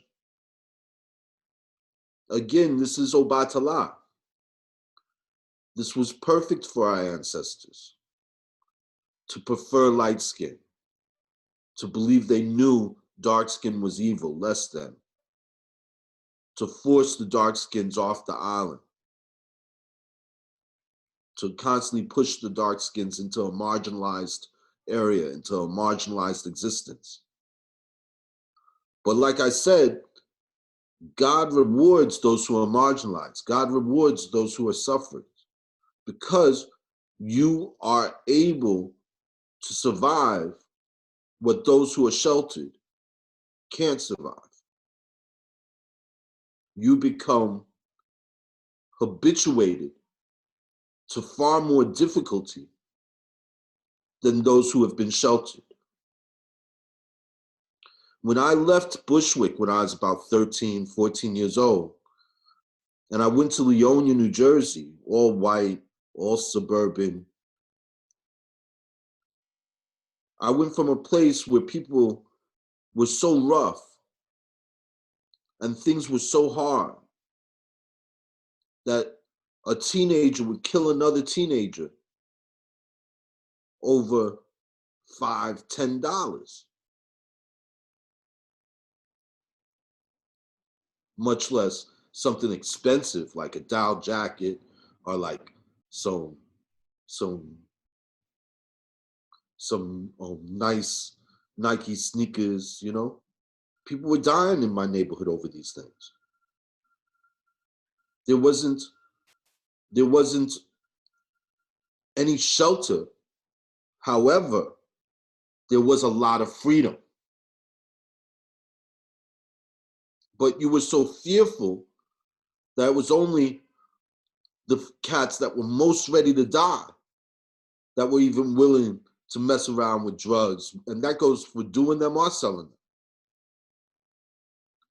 Then I went to Jersey. In Jersey, you had European American kids that were so sheltered, receiving $50 a week allowance, having all their needs met, that they were, you know, bored with life, felt like they could never prove they were of quality, felt like everything was given to them and nothing was worth anything. I went from a place where kids were shooting each other over $5 to a place where kids were getting $50 allowance and committing suicide.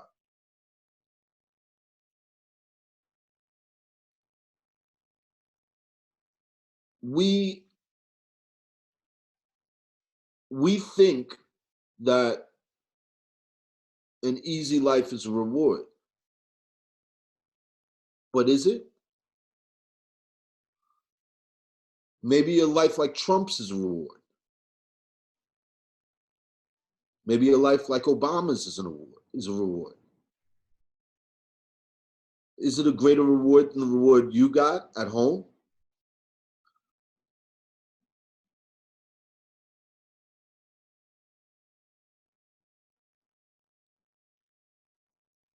Each one of us are the reward for our story. Each one of us are the thing that makes us valuable. Because nothing else gets to be what we are.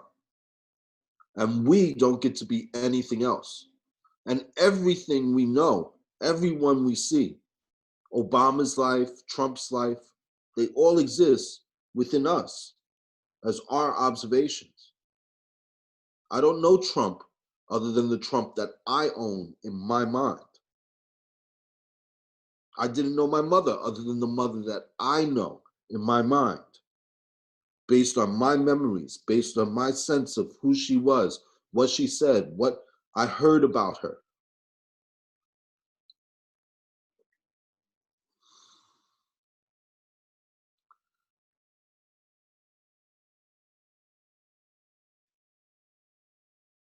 From my perspective, whatever I focus on is the most valuable thing, period. And if I focus on it and my community focuses on it, then it becomes a communally valuable thing.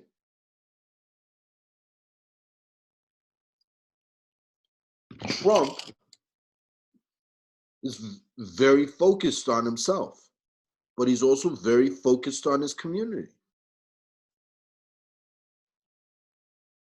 The choices he makes, just like the choices Obama made, are choices that he hopes will show us that we're wise to follow his leadership. But is he really leading us? Is he representing us? How many opinions create his actions? Are those opinions my opinions? Are those opinions your opinions? I guess I'm going back and forth with all of this like a true Chango. I mean, to be honest, Trump is a Chango cat. Obama is more of an Obatalai cat, but Trump is a straight up Chango cat with his Make America Great Again red and white hat. You know what I'm saying? But each culture developed their own relationship with the angels. And Chango is very much the relationship that Western Central Africans built with the lightning of leadership. So spear hit, the lightning, the electrical bolt.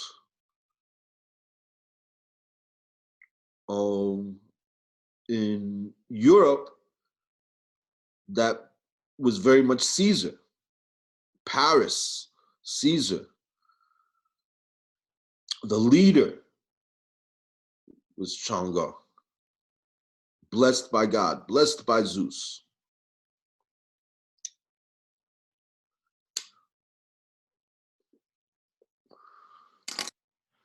All of these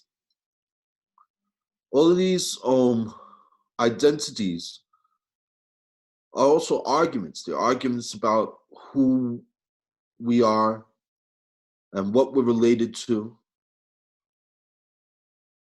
They're free associations, you know? Just like I've said in the past, you know, you may have your mother's nose, you may have your grandfather's lips, but we all have the ocean's salt water. We all have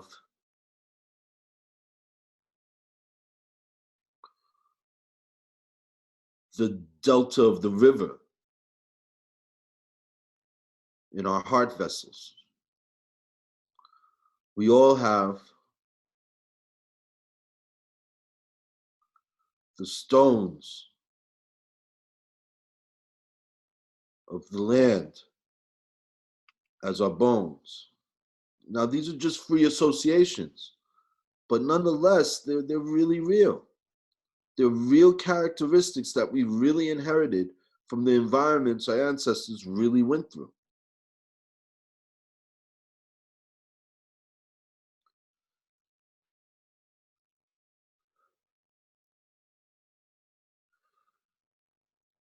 When I talk about the souls, the singularity,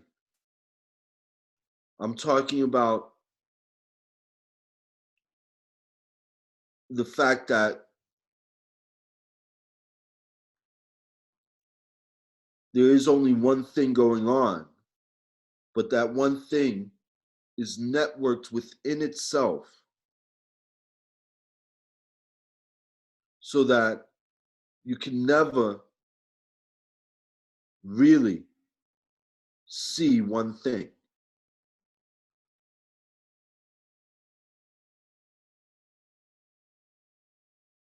If you look at me, you're seeing lots and lots of cells, lots and lots of molecules, lots and lots of atoms.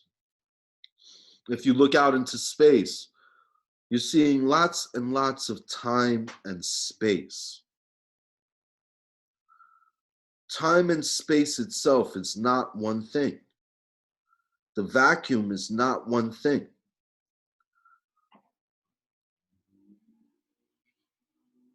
The fact that there can be a wave going through it, which Einstein predicted, a gravitational wave.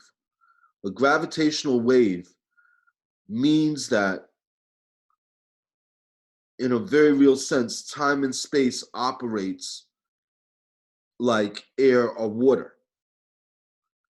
Air or water are a whole bunch of things all hanging out together. And that's what we are, a whole bunch of things all hanging out together in a vacuum. Vacuum, of course, we now know there's lots of quantum fluctuations, and those quantum fluctuations are actual real things that negate themselves out over and over again, that supersymmetricity might actually be occurring right now, and that we are just one point of motion through a supersymmetrical existence. I don't know the word. Supersymmetricity. All right, I kind of veered into supersymmetricity. It's a big concept. Supersymmetricity has to do with what happened in the early universe between antimatter and matter. In the early universe, antimatter and matter existed in a supersymmetrical piece before time and space existed. This supersymmetrical piece was a solid state. There was no change. There was no time. There was no place. It was perfection. It was peace. There was no desire. There was no need for change.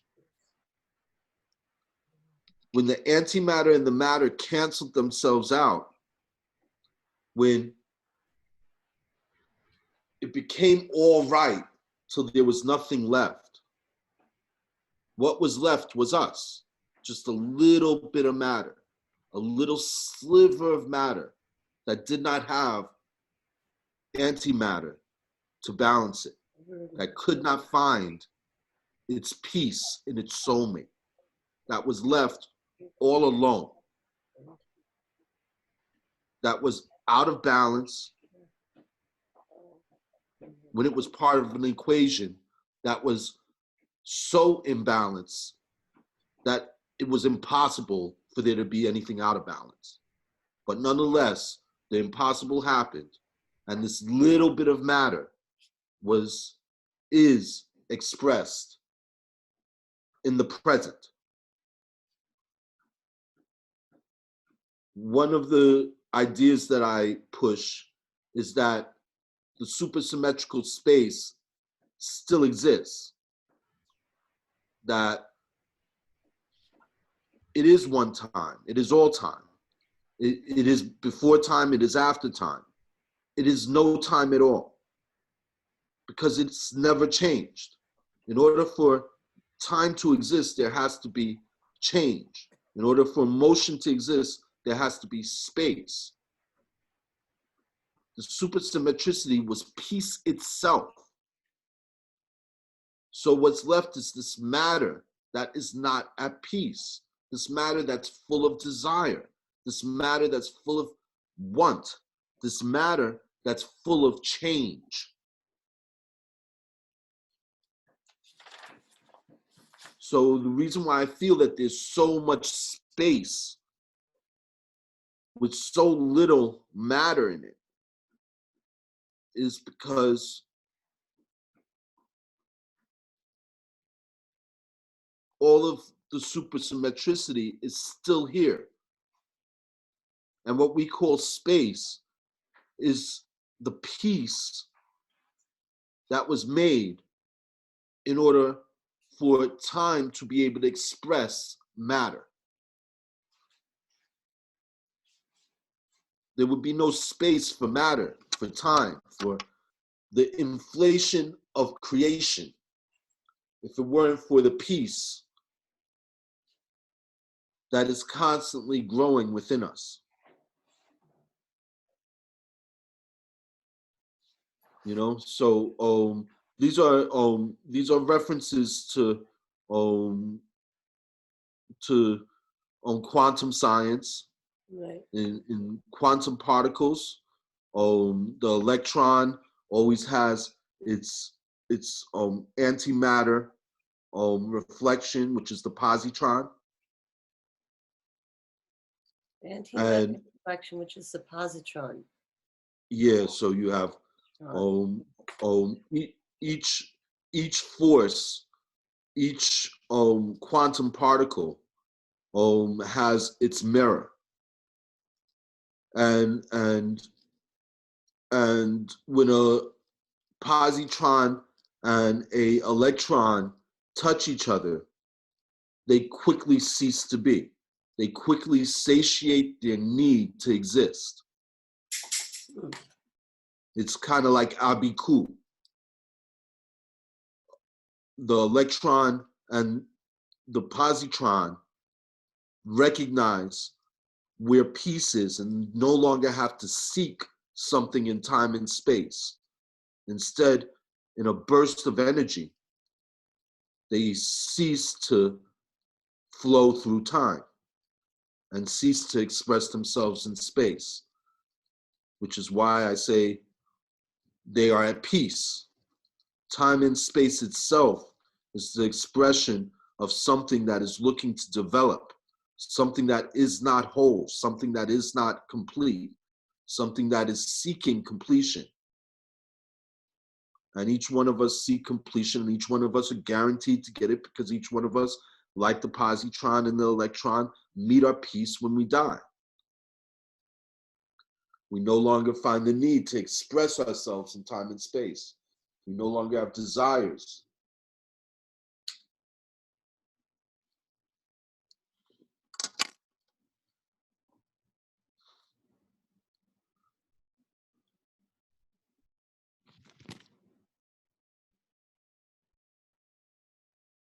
So if it's all good and everyone's perfect, why am I even talking, right? What? Because we exist. I said, if it's all good and everyone's perfect, why am I even talking? Why do anything? Because we don't realize it. All right, I like that answer. We don't realize it. You know,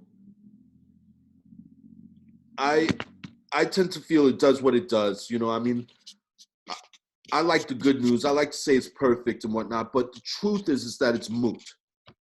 It is what it is. It's up to you to judge it. But one thing I can say is that it is all one thing.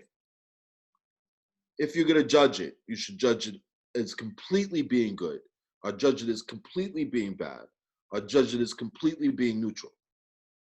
Once you start saying it's good and evil, once you start getting involved in a dichotomy,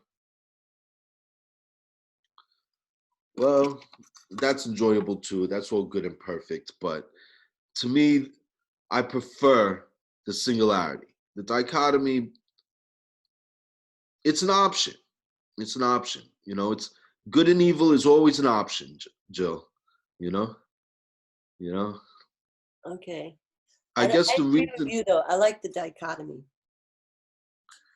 yeah, I wanted to offer an option from the dichotomy. I wanted to offer an option from striving to get better and being fearful of being worse. Right. You know, I wanted to give an option that is about recognizing that you were good from the start, right, and you don't get better. You just get different. You just go through change. You right, go from one good, one perfect thing. You go from being a perfect ovum to being a perfect fetus, to being a perfect child, to being a perfect teenager, to being a perfect adult, to being a perfect elder. You know what I'm saying? If you're lucky to make it to elderhood. right. But of course, you'd be lucky to die as an ovum too. Like I said. Okay. You know, but I mean, I'm laughing, I'm joking about this, but it's really real. You know, the Buddhists talk about the pain of the pain of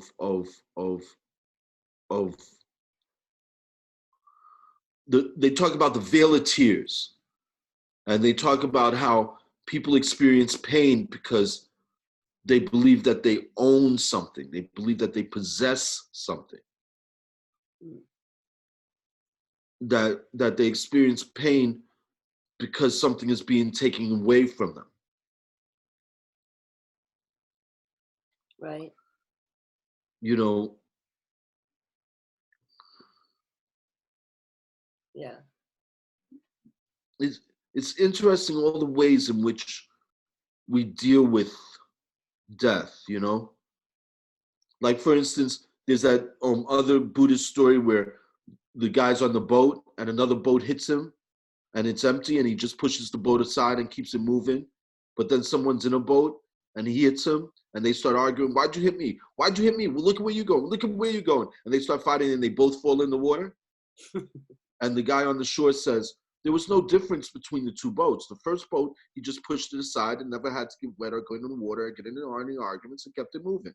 The second boat, just because somebody was in it, he argued them both into the water. Wow. Well, that's the same thing with our concept of justice, of eye for an eye.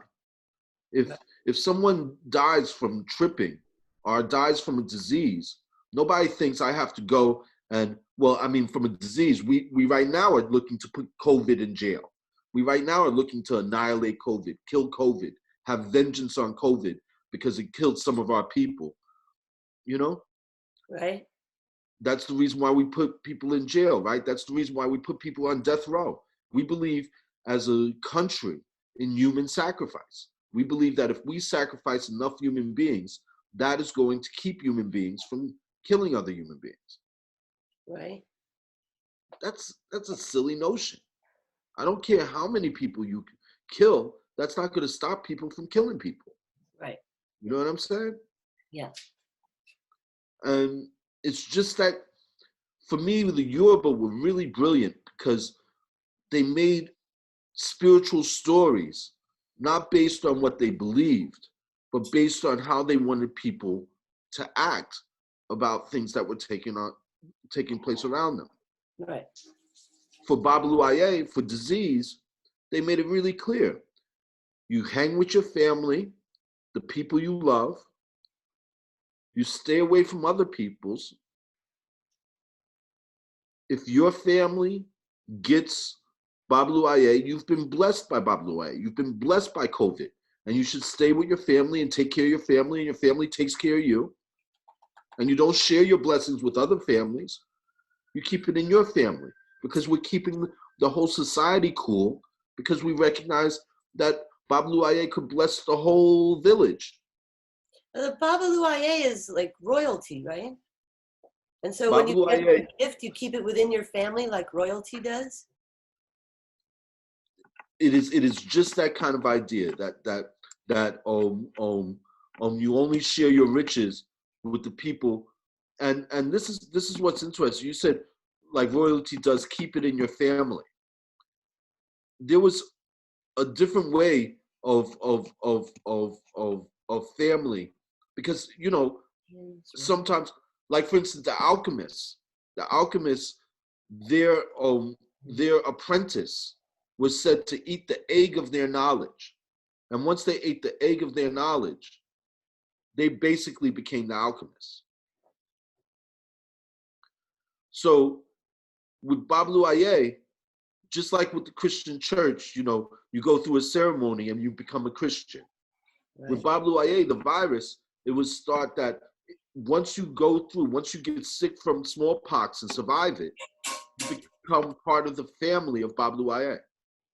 You become part of the royalty of Bablu Aye, the secret society of Bablu Aye. That the sickness itself is the trial by fire, is the initiation into that society. Okay. You get what I'm saying? Yeah.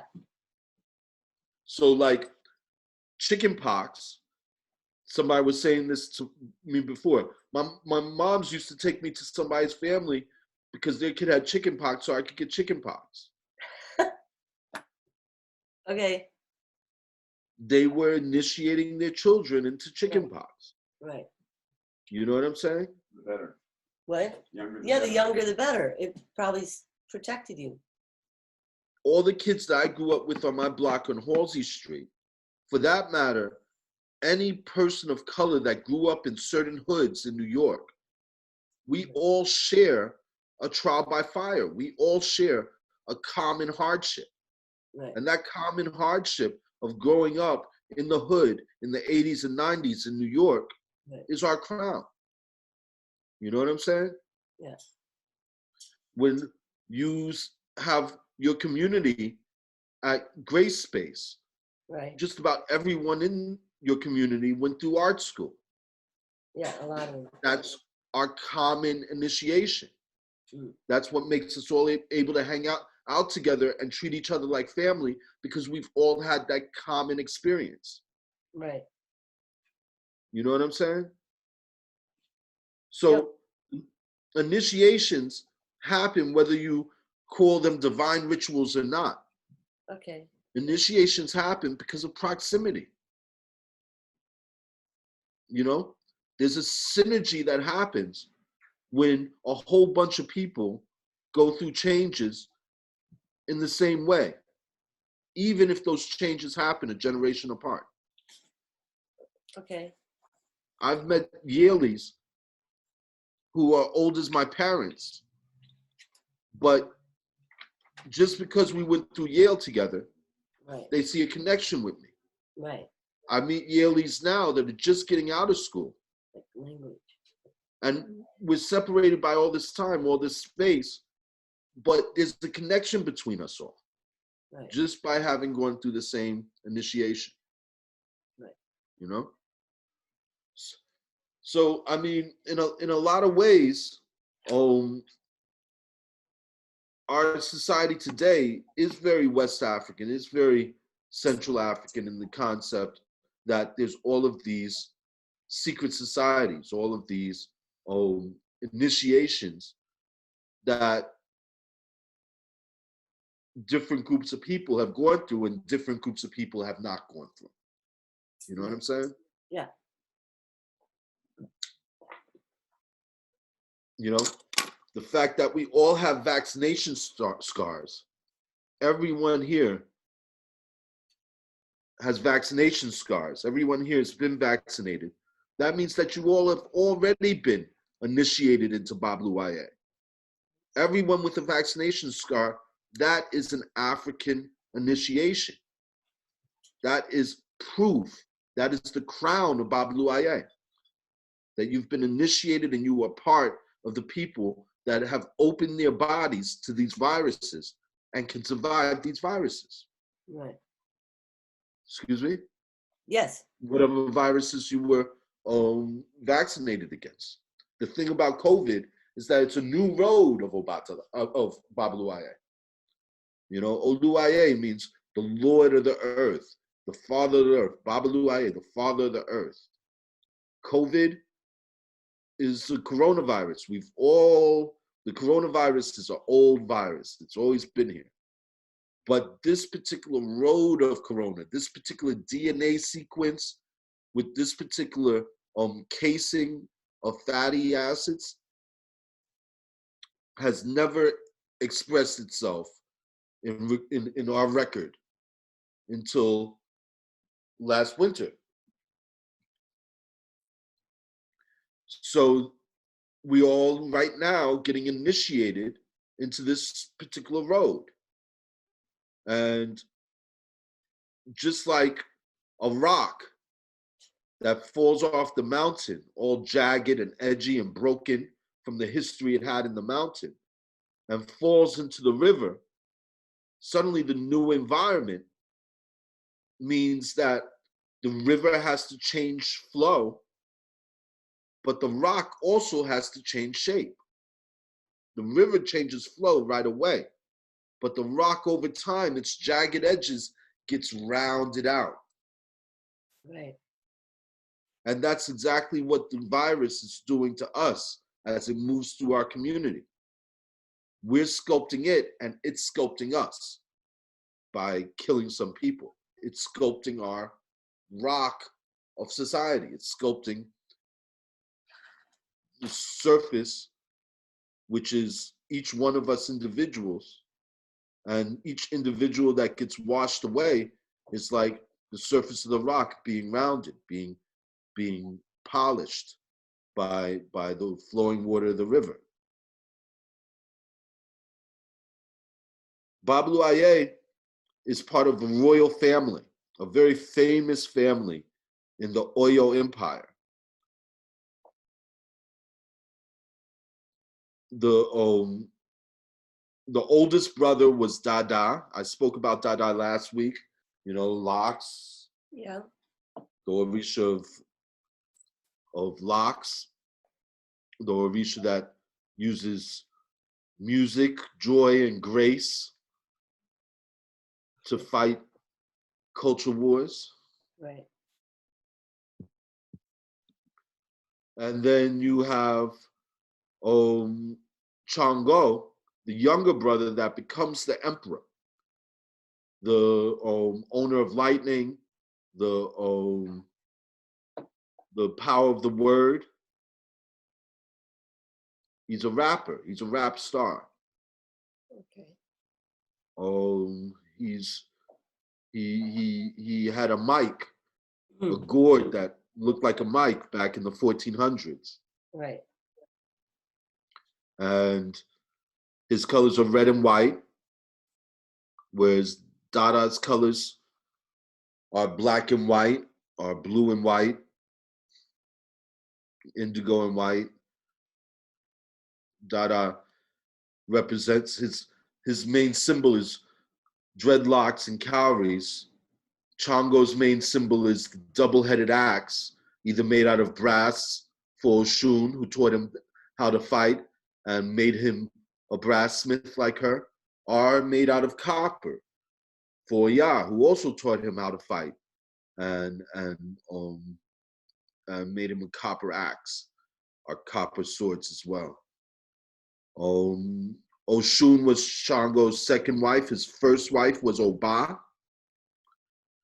Oba, which literally means king or queen, royalty. Oba's thing is that she believes the most important thing in creation is to educate yourself, because without an education, you cannot navigate. Without an education, you are a leaf in the wind. If you move ignorantly, you end up where you end up. If you move with education, you end up where you plan to go. So that's the concept of Oba. The reason why we follow a leader is because he knows where he's going, or she knows where she's going. She's been educated, she has knowledge, he has knowledge we don't have.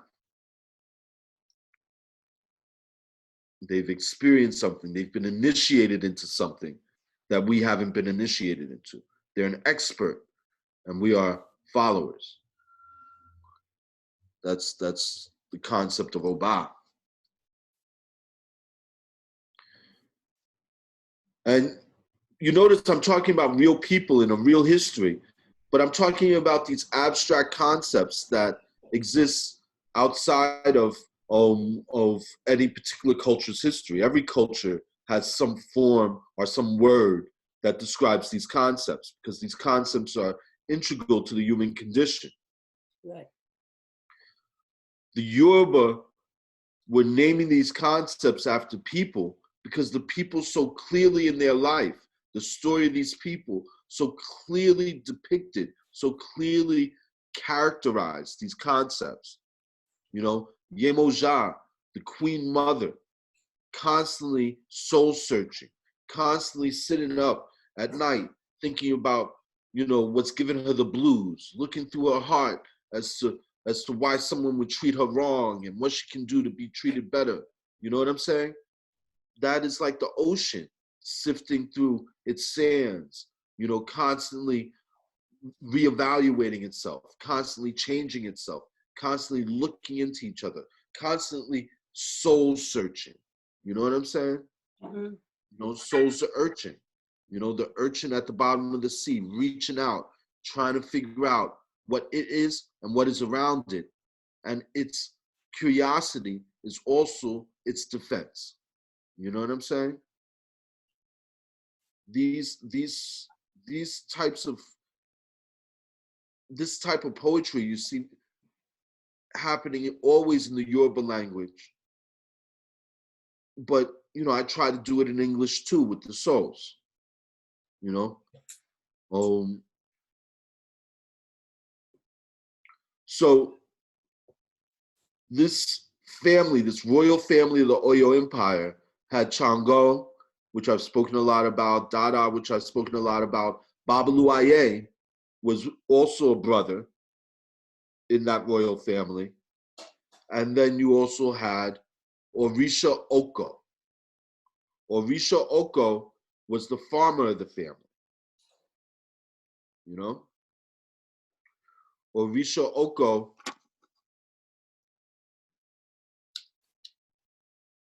is all about husbandry. Orisha Oko is a big, thick metal steel rod. Like basically a steel penis that's used as a plow.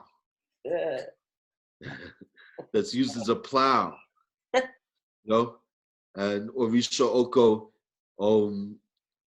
makes love, is a husband to the earth, and that's why we're able to have food, because the food is the fruits of his lovemaking. Nice. That's Orisha Oko. And Orisha Oko is also the beekeeper, the place where Oshun gets all of her sweets, all of her honey. Orisha Oko is also malaria and other diseases that are transferred by stinging bugs. Both Orisha Oko, and Babaluaye are both children of Nana Baruku, whereas Chango and Dada are children of Yemoja. And their common father is a Ganju. A Ganju is the wilderness, the wild outdoors.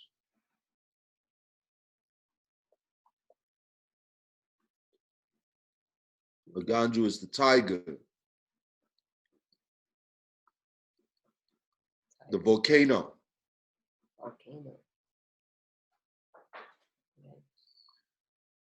A Ganju is Sharan, the ferryman of the underground, ferrying these continental plates on the ocean of lava.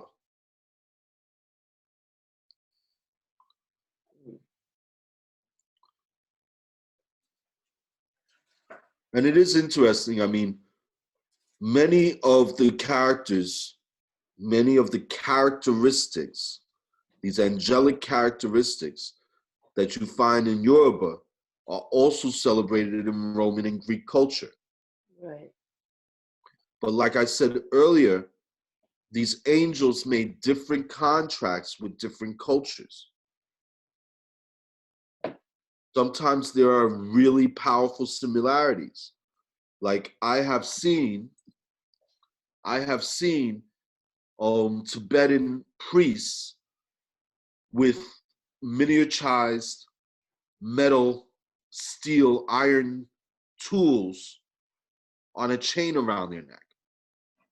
The Yoruba wear the same thing, a chain with miniaturized blacksmithing tools, metalworking tools. And they both wear it for the angel Ogun. Right. Now, different cultures, they celebrate the Orisha in different ways, you know? Egyptian culture, for instance, one of the oldest cultures on earth, and you can see the different Orisha. You know, they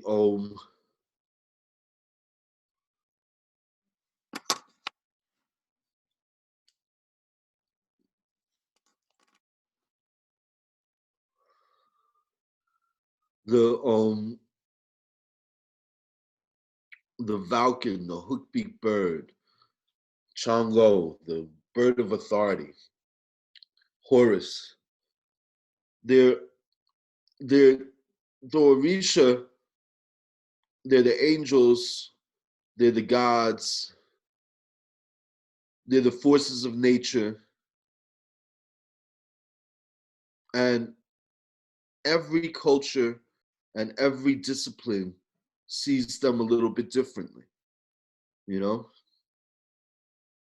But they all see them a little bit alike. Right. And that's why there's so much syncretic connections going on, you know? When you look at Creole culture, like Haitian Vodun, Haiti Voodoo,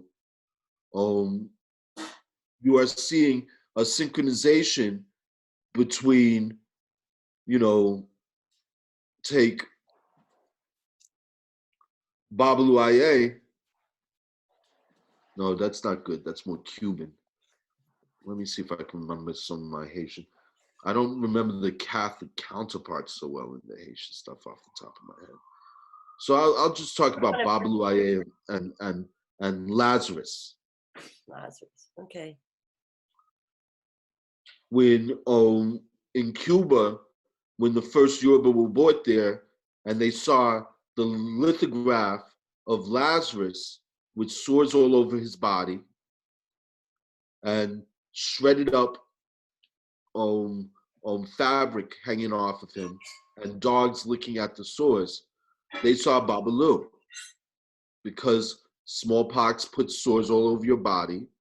And the Yoruba, when they were diseased, when they didn't want people to see their skin and didn't want the hot air to touch their pustules, they would cover them with strips of cloth.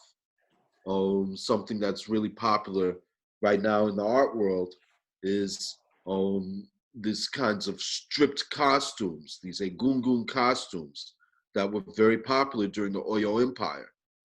You know, if you look at a lot of Nick Cave's work, it's very similar to the egungun and the different types of masks that were made during the Oyo Empire.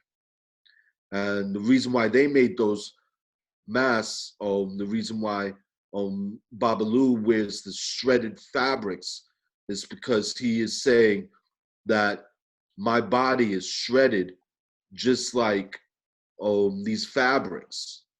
However, my spirit is whole. So one day I may throw off these shredded fabrics, but that doesn't mean that my whole spirit can't just put them back on again and dance like I've been dancing or before. Nice. So the shredded garments, the laba laba, I forget, there's a specific word for it. This kind of, you know, what I like to think of is the reason why everybody wears teared jeans and stressed denim is for the same reason. This idea, this feeling, this idea that I'm so tough that my body is like this fabric that it could just be ripped and torn away and I would just put on a new one because I'm more resilient than what you see. I'm more resilient than what's on the surface. My life is so hard, it rips my body apart, but nonetheless, I survive it. And of course, you know, you can see when somebody's really fit, their body looks like ripped up cloth, ripped up fabric. You know, they even say you're ripped, man. Like the muscles Incredible are Hulk. showing. Yeah, you're ripped. You know, and look at the Incredible Hulk. I mean, that's Ogun. Ogun is green. Ogun is this ripped cloth, this ripped fabric. The way they used to represent Ogun was with the palm fronds, and the idea was that Ogun was so strong he could rip the palm fronds. You know what I'm saying? And this is earlier. Ogun, a lot of the Orisha came out of this point of the Oyo Empire. But even before there was a Chango, there was another name for the characteristics of Chango. There was another name for lightning, you know? And it was called Ajakuta. But even some of the words I talk about, like Eshu and Alegba and Ori Inu and Obatala, these words sometimes could go back, you know, I mean, the archaeological evidence, at least the earliest they found, is 500 years ago. You know, I mean, 500 years before Christ. But archaeology in Africa, so little has been done. There may not be much archaeological proof, but linguistically, these words probably go back millennia. You know, millennia. You know.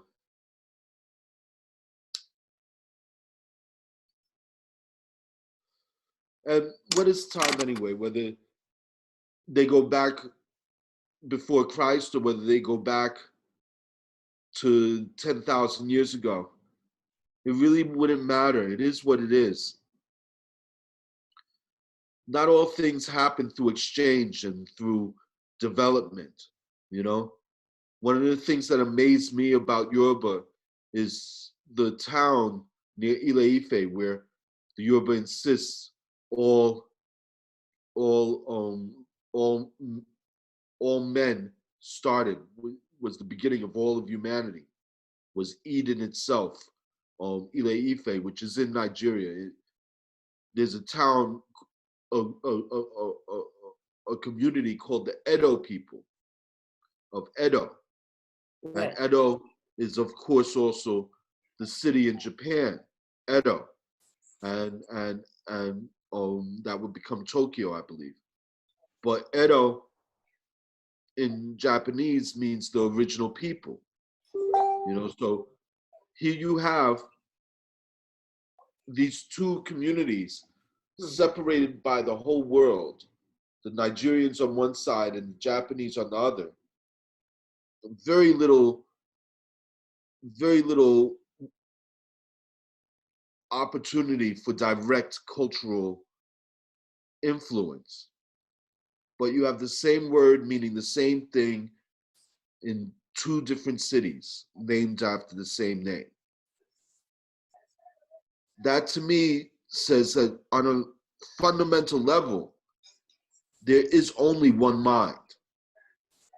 And that all of the different relationships you see between all of the different Orisha, with all of their different names and all of the different cultures, are really just accents of this one communal human mind's relationship with these ancient energies, these ancient characteristics that not only created us, but express themselves through us, as us.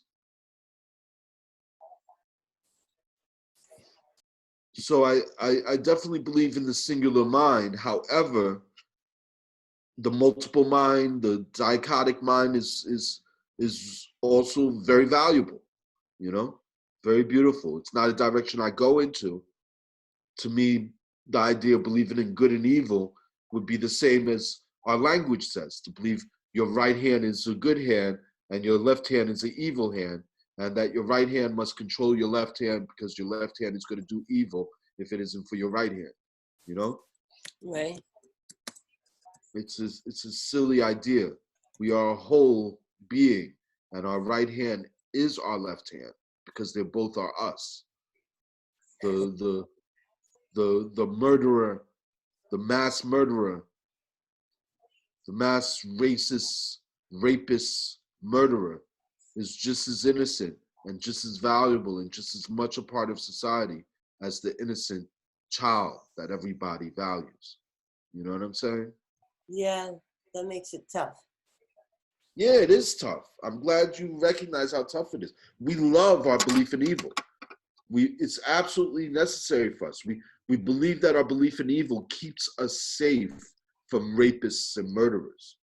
Right. We believe that to acknowledge that a rapist and murderer is a good thing would mean everybody's going to start raping and murdering. Right. But that's not really how life works, is it? You can tell somebody it's a good thing to do something all their lives and they just won't do it. You can tell somebody it's a bad thing to do something all their lives and that's all they want to do. Right. The fact of the matter is that people do what they do. And that little sweet child that you are ready to give all your gifts and all your energy to and ready to lay your life down for that child to survive, that poor little sweet child could grow up to be a murdering, rapist, racist, hateful son of a bitch that you would put your life down just to kill. Right. You know what I'm saying? Yeah. You know, so we love potential until the potential becomes something we don't want. And then we want to blame someone for it. Right. Then all of a sudden, we don't believe in a good God anymore. Then all of a sudden, the devil is creating shit. Right. I can't serve two masters. I can't serve two creators. Right. You know what I'm saying? Either it's all good or somebody's trying to manipulate me to believe some shit. Right. You know what I'm saying? Yeah. You know?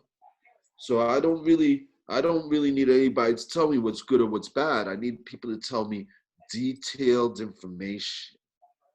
Right. I need information. In this age of information, we can make our own choices. We can decide what's really good for ourselves.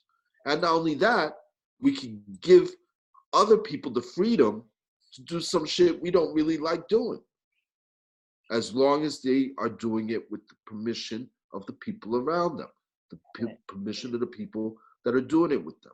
Right. You know what I'm saying? It's all about freedom. And in order to respect each other's freedom, we don't want to deny someone their freedom, but we do not want to give them the freedom to take away someone else's freedom. Right. And that's where we have to find a balance, right? Right. It isn't about good and evil. It's about access to freedom, you know? And when and why somebody has to give up their freedom in order to help society, you know?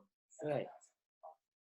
And when and why, if they're giving up their freedom to help society, that means that they didn't do something criminal.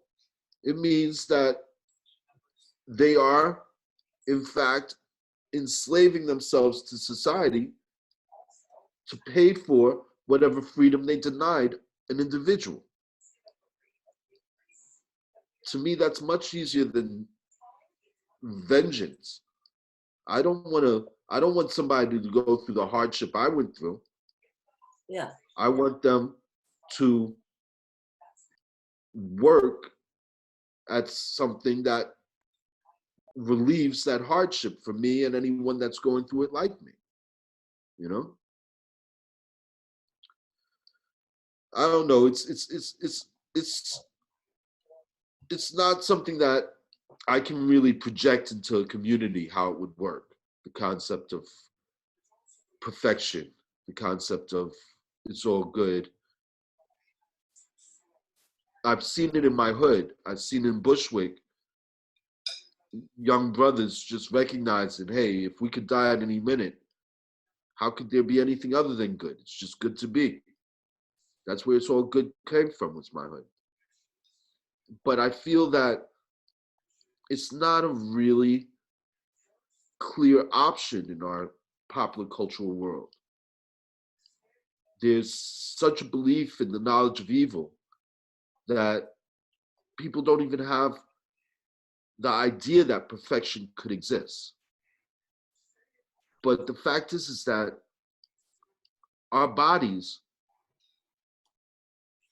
are really a saltwater soup of molecules where they could interlock and break apart in all types of random ways. You know, in the water, the only thing that keeps every cell of yours alive is that there's a blood cell that moves oxygen atoms to each and every cell and picks up the carbon dioxide atoms from each and every cell and releases them back out and breathes in more of the oxygen. All of that happens through what we would perceive as random interactions. But yet everyone gets what they need. And all of what has to get out gets out. Every moment of our life till we die. It's a precision machine that just doesn't have the kind of gears that would make you think it would be precise. But of course it's precise because our whole experience depends on it. Yeah. You look at anything in any direction, you look at reality at any scale, whether you talk about at the scale of atoms, you talk about at the scale of molecules, you talk about at the scale of single cell animals, at the scale of humanity, at the scale of the solar system, at the scale of the galaxy, at the scale of the galaxy of galaxies, the streaming river of galaxies we're all in. The fact of the matter is that every which way you look at reality, you see this incredibly complex thing that if it was just a little different this way or a little different that way, all that complexion would be completely different. It's so precise and so intricate and so beyond our ability to engineer, create, or understand. I mean, we still have yet to figure out how to make life independently. You know what I'm saying? And yet we look at all of this intelligent expressions, and we think we're the only intelligence around. And we not only think we're the only intelligence around, we think we know what's good for the animals, what's good for the plants, what's good for the future, what's good for us, what's good for our children. And we're so sure of our assumptions about what's good, even though they change every generation. You know what I'm saying? What was good in the 1900s was to clear the land and to use the resources to build up the cities and make it so that people can travel easily and quickly using machines and freeing the slaves and freeing the poor people with these machines that are work instead of people. Now all of those things are what we're seeing maybe the problem. You know what I'm saying? Now all the fuel we use to free ourselves may be the fuel that we are fearful of destroying ourselves with through releasing all the carbon. Right. We don't know what 200 years from now will bring. Maybe 200 years from now we'll be sad that we didn't release enough carbon because, you know, we're on our way to an ice age, or because we've had some incredible insight scientifically in which carbon dioxide becomes an integral and necessary thing that we have to use to have energy to move our society forward. We don't know what any of this is for, because all of this is not for us. We are here for, at best, another 80, 90 years. You know what I'm saying? All of us. In 90 years, nobody who understands what I'm saying is likely going to be really doing much. You know what I'm saying? Definitely in 110 years, it's over, you know? You think so? So, well, I think if anything, in 110 years, there's going to be very few of us that are walking around remembering this conversation. Okay. You know? Yeah. Oh, and in that case, I'm making this conversation for people who I haven't met, haven't been born yet, don't know what they need, don't know what their world's like, don't know how they're suffering, don't know what they're going through. Just like Christ. Right. All of his words, he was just speaking his truth at his moment. And people to this day are holding on to every word he said as translated down the generations. You know, it took, you know, a lifetime. It took a generation before anybody actually wrote down what Jesus spoke. Right. You know what I'm saying? Yeah.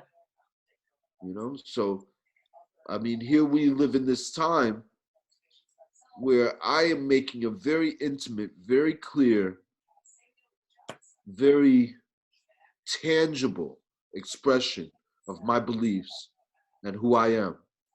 And I also happen to, you know, have some novel outlooks, some different ways of looking at things. You know what I'm saying? Yeah. And I'm hoping that though it's not popular right now, some of the things I'm saying, though most people haven't heard about it right now, I'm hoping that this is leading towards a future which it will spread and become part of the common consciousness. Right. Become part of what some future population will commonly know, like we commonly know what Christ said. You know what I'm saying? So that's what COVID's really breaks down to. COVID's desire is the same desire we all have. COVID just wants to be an artist. I'm serious. It just wants I to think be. of COVID as something that's lost and trying to find its way home. It isn't lost, it's found. What it's trying to do is ensure its existence in the future. It's only by spreading that it can exist in the future. COVID is doing what we're all doing, trying to be something unique and trying to make sure that whatever we are will progenerate, will replicate, will push our specific characteristics through into the future. Okay. That's why Christ said, I am this wine, I am this bread. He wanted to be common. He wanted to be viral. He wanted to be royal. He wanted to be that which is sustained, that which is replicated,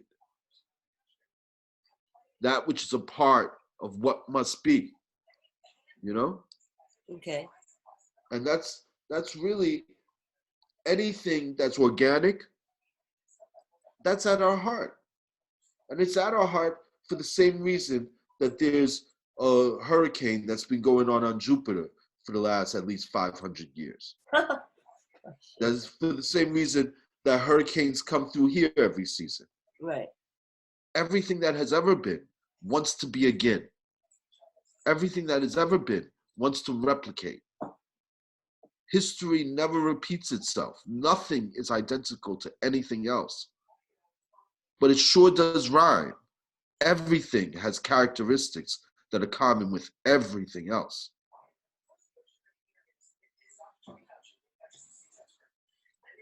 You know? There's our cat. Yeah, I see a cat running across the street. Black cat. That's right. She crossed my path. Yep. She's cool. Yeah, cats are cool. So scat. Wab bop bop bop doo bop. Nice. Yeah, man. What time is it anyway? 9:20. Oh, it's past 9. I'm sorry for keeping you up, Alex. I'm loving it. I'm here. Plus, we started late, so if you want to go. Yeah, we did start a little late. Yeah. But it's 9:18. Did I get enough into the Bible, Alex? I didn't get enough into Genesis. I should have gone. Bible? Genesis? Was Yeah, that a request? I wanted to speak today about Genesis. That was my hope. But I went off on all type of tangents today. I couldn't keep focused on anything. I can't either. Never. Well, so next week we'll do Genesis again. Yeah, maybe I can speak about some of the Orisha in the Bible, you know, splitting the Dead Sea, walking on water. That would be cool. I guess because it's stories that I know.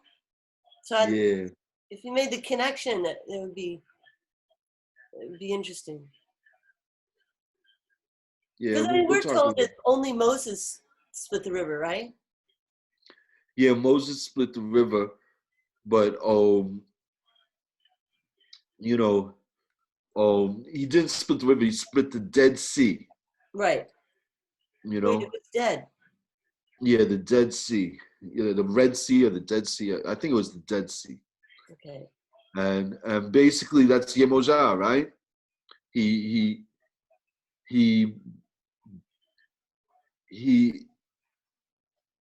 asked God to break the rules. Right. You know? And that's the thing about us, is that we only see a miracle when an angel breaks its rules. We don't see the miracle of the angel imposing its will. The miracle of the fact that the ocean doesn't suddenly split itself all the time. Right. The consistency of the angels, is to me just as miraculous as the angels suddenly changing. Right. But that's a whole nother tangent. It's late, Alex. I'll let you do your thing, man. We're almost at 9:30 here. But such a pleasure. What you say? I just was saying it.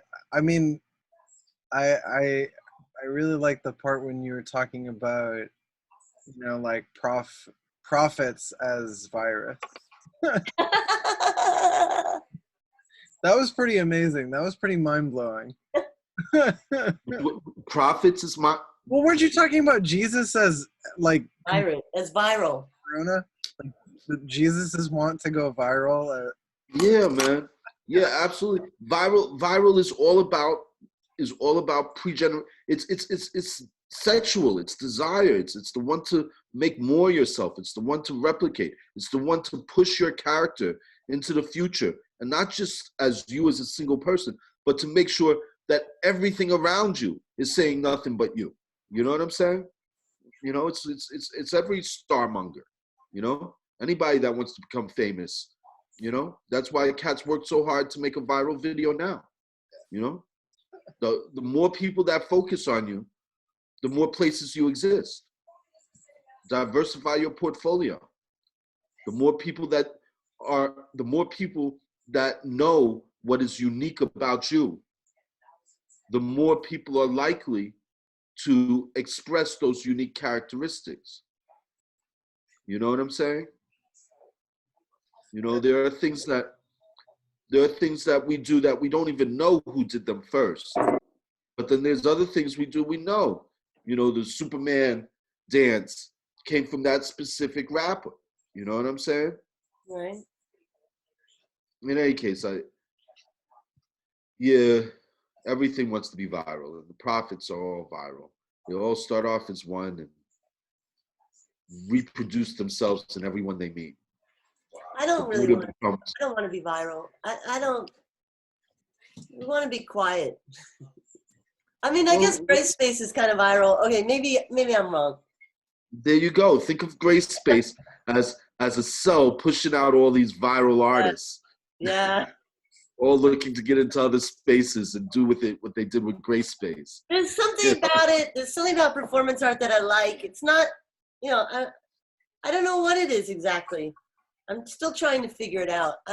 I want people to be successful because it'd be nice if they can make an income and be recognized. But like Coke and I, we feel like it's not about us.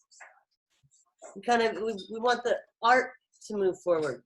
But I guess I want performance art to go viral. So I guess it's true. Yeah, you want other people to value what you value.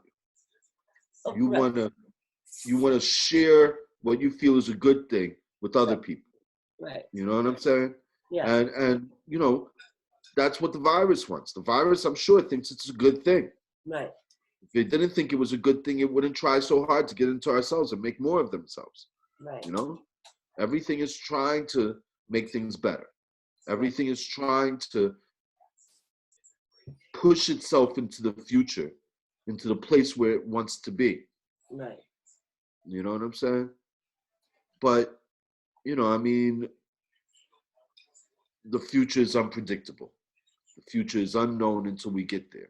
Right. And the very thing you could be pushing for, you may not want, and the very thing that you think you're going to get, you may not get. Right. You know, so that's why it's so scope aesthetic.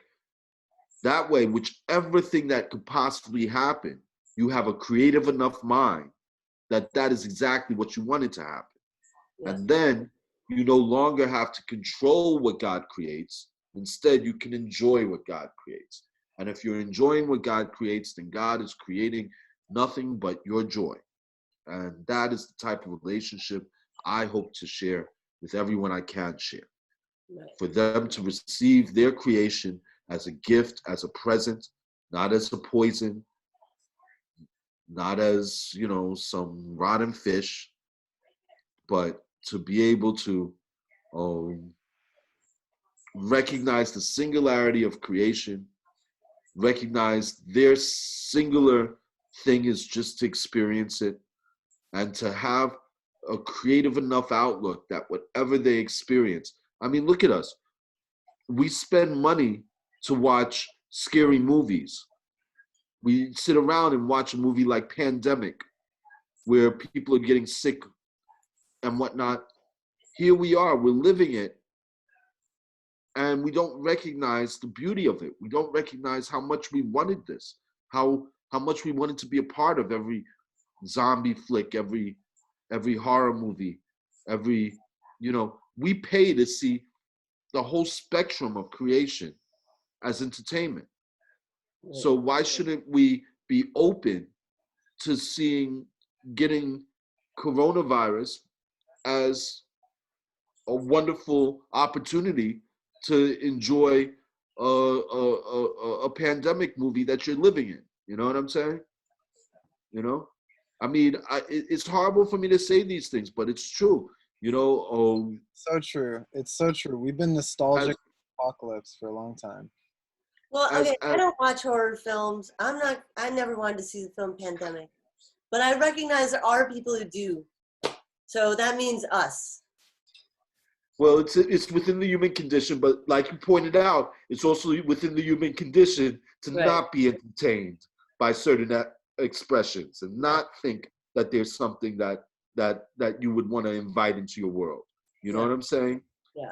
But and to be honest, there's something about the female character, a woman's character, that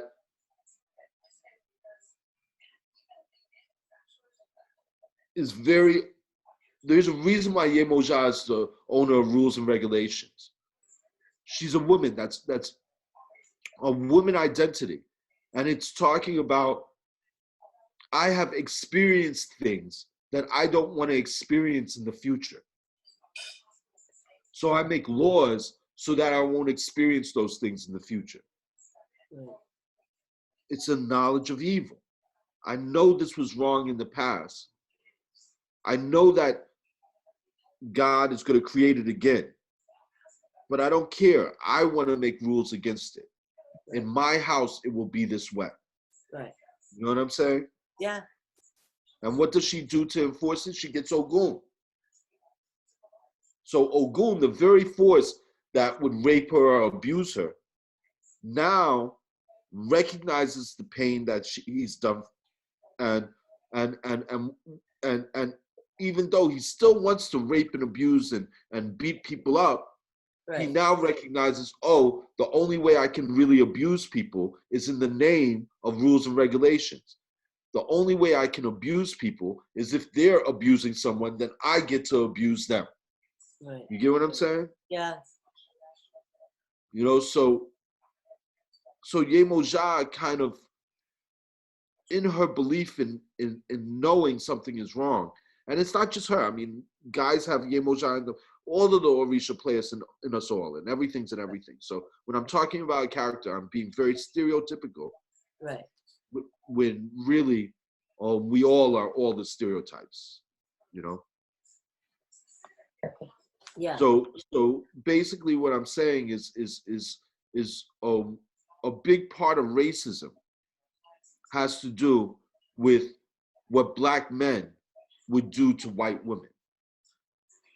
Okay. When you see a movie like Birth of a Nation, it's not a mistake that the movie is centered around a white woman being raped by a black man. Right. You know what I'm saying? Yeah. It's the only way where you can justify 20 white men lynching a black man.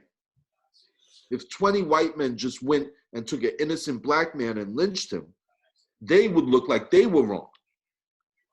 So the only way, if you want to lynch a black man, if 20 white guys want to lynch a black man, the only way you can use that kind of force, that anger, and still be considered Yemoja, still be considered a gentleman, still be considered a child of Mother Mary, you know, is if you're doing it in defense of this woman, this mother, this person who's going through the pain and made these rules to try to prevent this from happening. You know what I'm saying? Yeah. You know? Yeah. It's complicated stuff, but I really believe there is a way for us to steal from pain, for us to rob hardship without the sternness of harsh rules and regulations. I think in a sense, there is a part of us, like when I heard at the Trump rallies, all the people yelling, lock her up, lock up Clinton, right? It didn't sound to me like they felt Clinton did something wrong that she should be locked up for. Right. Instead, it sounded to me like a group of people that wanted to beat up on someone because they are who they are. Just like the bullies in a school want to get all together, the biggest, tallest, strongest boys, so that they can beat up on the little nerd. Right. You know what I'm saying? Right.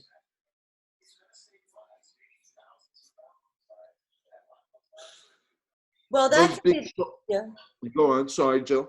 No, that can be a discussion for the next class too. I mean, that goes. Yeah, I'm really going deeper places. And deeper. I'm sorry. I feel like it goes to really dark places, and it's like, I don't understand these attitudes, and I don't understand wanting to beat someone up, but I guess it exists, and so it might be worth. I don't know how you didn't tie it into the Bible and Genesis somehow.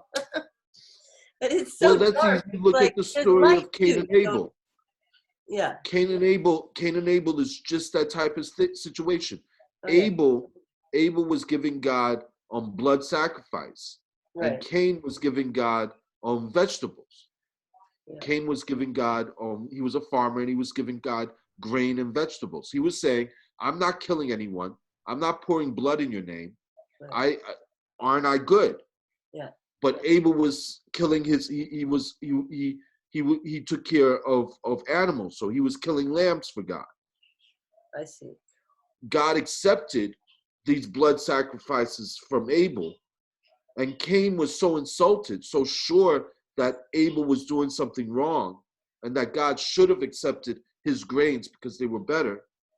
He kills Abel, hoping to make himself better. But then God's like, yeah, Abel was killing animals and that made me happy. But do you think killing your brother would be an acceptable sacrifice for me? You know what I'm saying? Yeah. That's what happens when people make judgments. You know, when the early Europeans came across West Africans and Central Americans that were doing human sacrifice, they looked at them like, you aren't even human for doing human sacrifice or doing animal sacrifice. To this day, the reason why voodoo is hated as a religion is because of the animal sacrifice. But look at what you've done to people over the fact that they did animal sacrifice. Look at the centuries of hate and dominance that Europeans put onto the people that were doing a sacrifice that used to be done in their early religion. Right. But now they no longer do it. They were closer to Abel. I mean, to Cain, to just giving God the word rather than symbolic sacrifice rather than a blood sacrifice. Okay. In any case, it is late. I'm sorry, Alex. We're getting off now. All right, people. See you guys next week. Yeah, Alex wasn't telling you to go, but okay. But yeah, maybe we should wrap up. But you don't have to apologize to me. I'm just here. I'm here the whole time. I'm here as long as it goes. Thank you, Alex. I appreciate that, man. Yeah, no problem. Me too. Thank you, Soul. Thank you, Soul, for everything. Yeah. Amazing. Thank you. Thank you, guys. Soul. For real. For real. Let's make it happen again next week. Yeah, we'll have it next week. And for anybody that's still with us watching this, my goal is to get all of the recordings up onto a SoundCloud for us. So people that missed, 1 through 6 so far? Okay. So people that missed 1 through 6, if they've been tuning in and want to backtrack and see what Soul and we've been talking about since then, look out for those. I'll be in touch with you, Jill and Soul, about getting those up. So, yeah, because I'm gonna want to listen through them too. Yeah, great. Looking forward to it. Yeah, maybe eventually we'll get the video up on YouTube as well. Yeah, We'll exactly. find a way to keep it public. Yeah. You know what I'm saying? Yeah, exactly. Leave lots of chances for folks to catch Soul's cold. You know? Yeah. Yeah, we're working on getting like a Grace Exhibition Space YouTube and a Grace Exhibition Space SoundCloud. So. Oh yeah, I haven't worked hard. I'm sorry. Tomorrow. No. All in time. Nothing but time. Okay. All right. All right, y'all. Thanks Love again. you all. Yeah. I'm really loving it too. Be blessed, everyone. Be blessed. Keep cool. Yes. Ciao.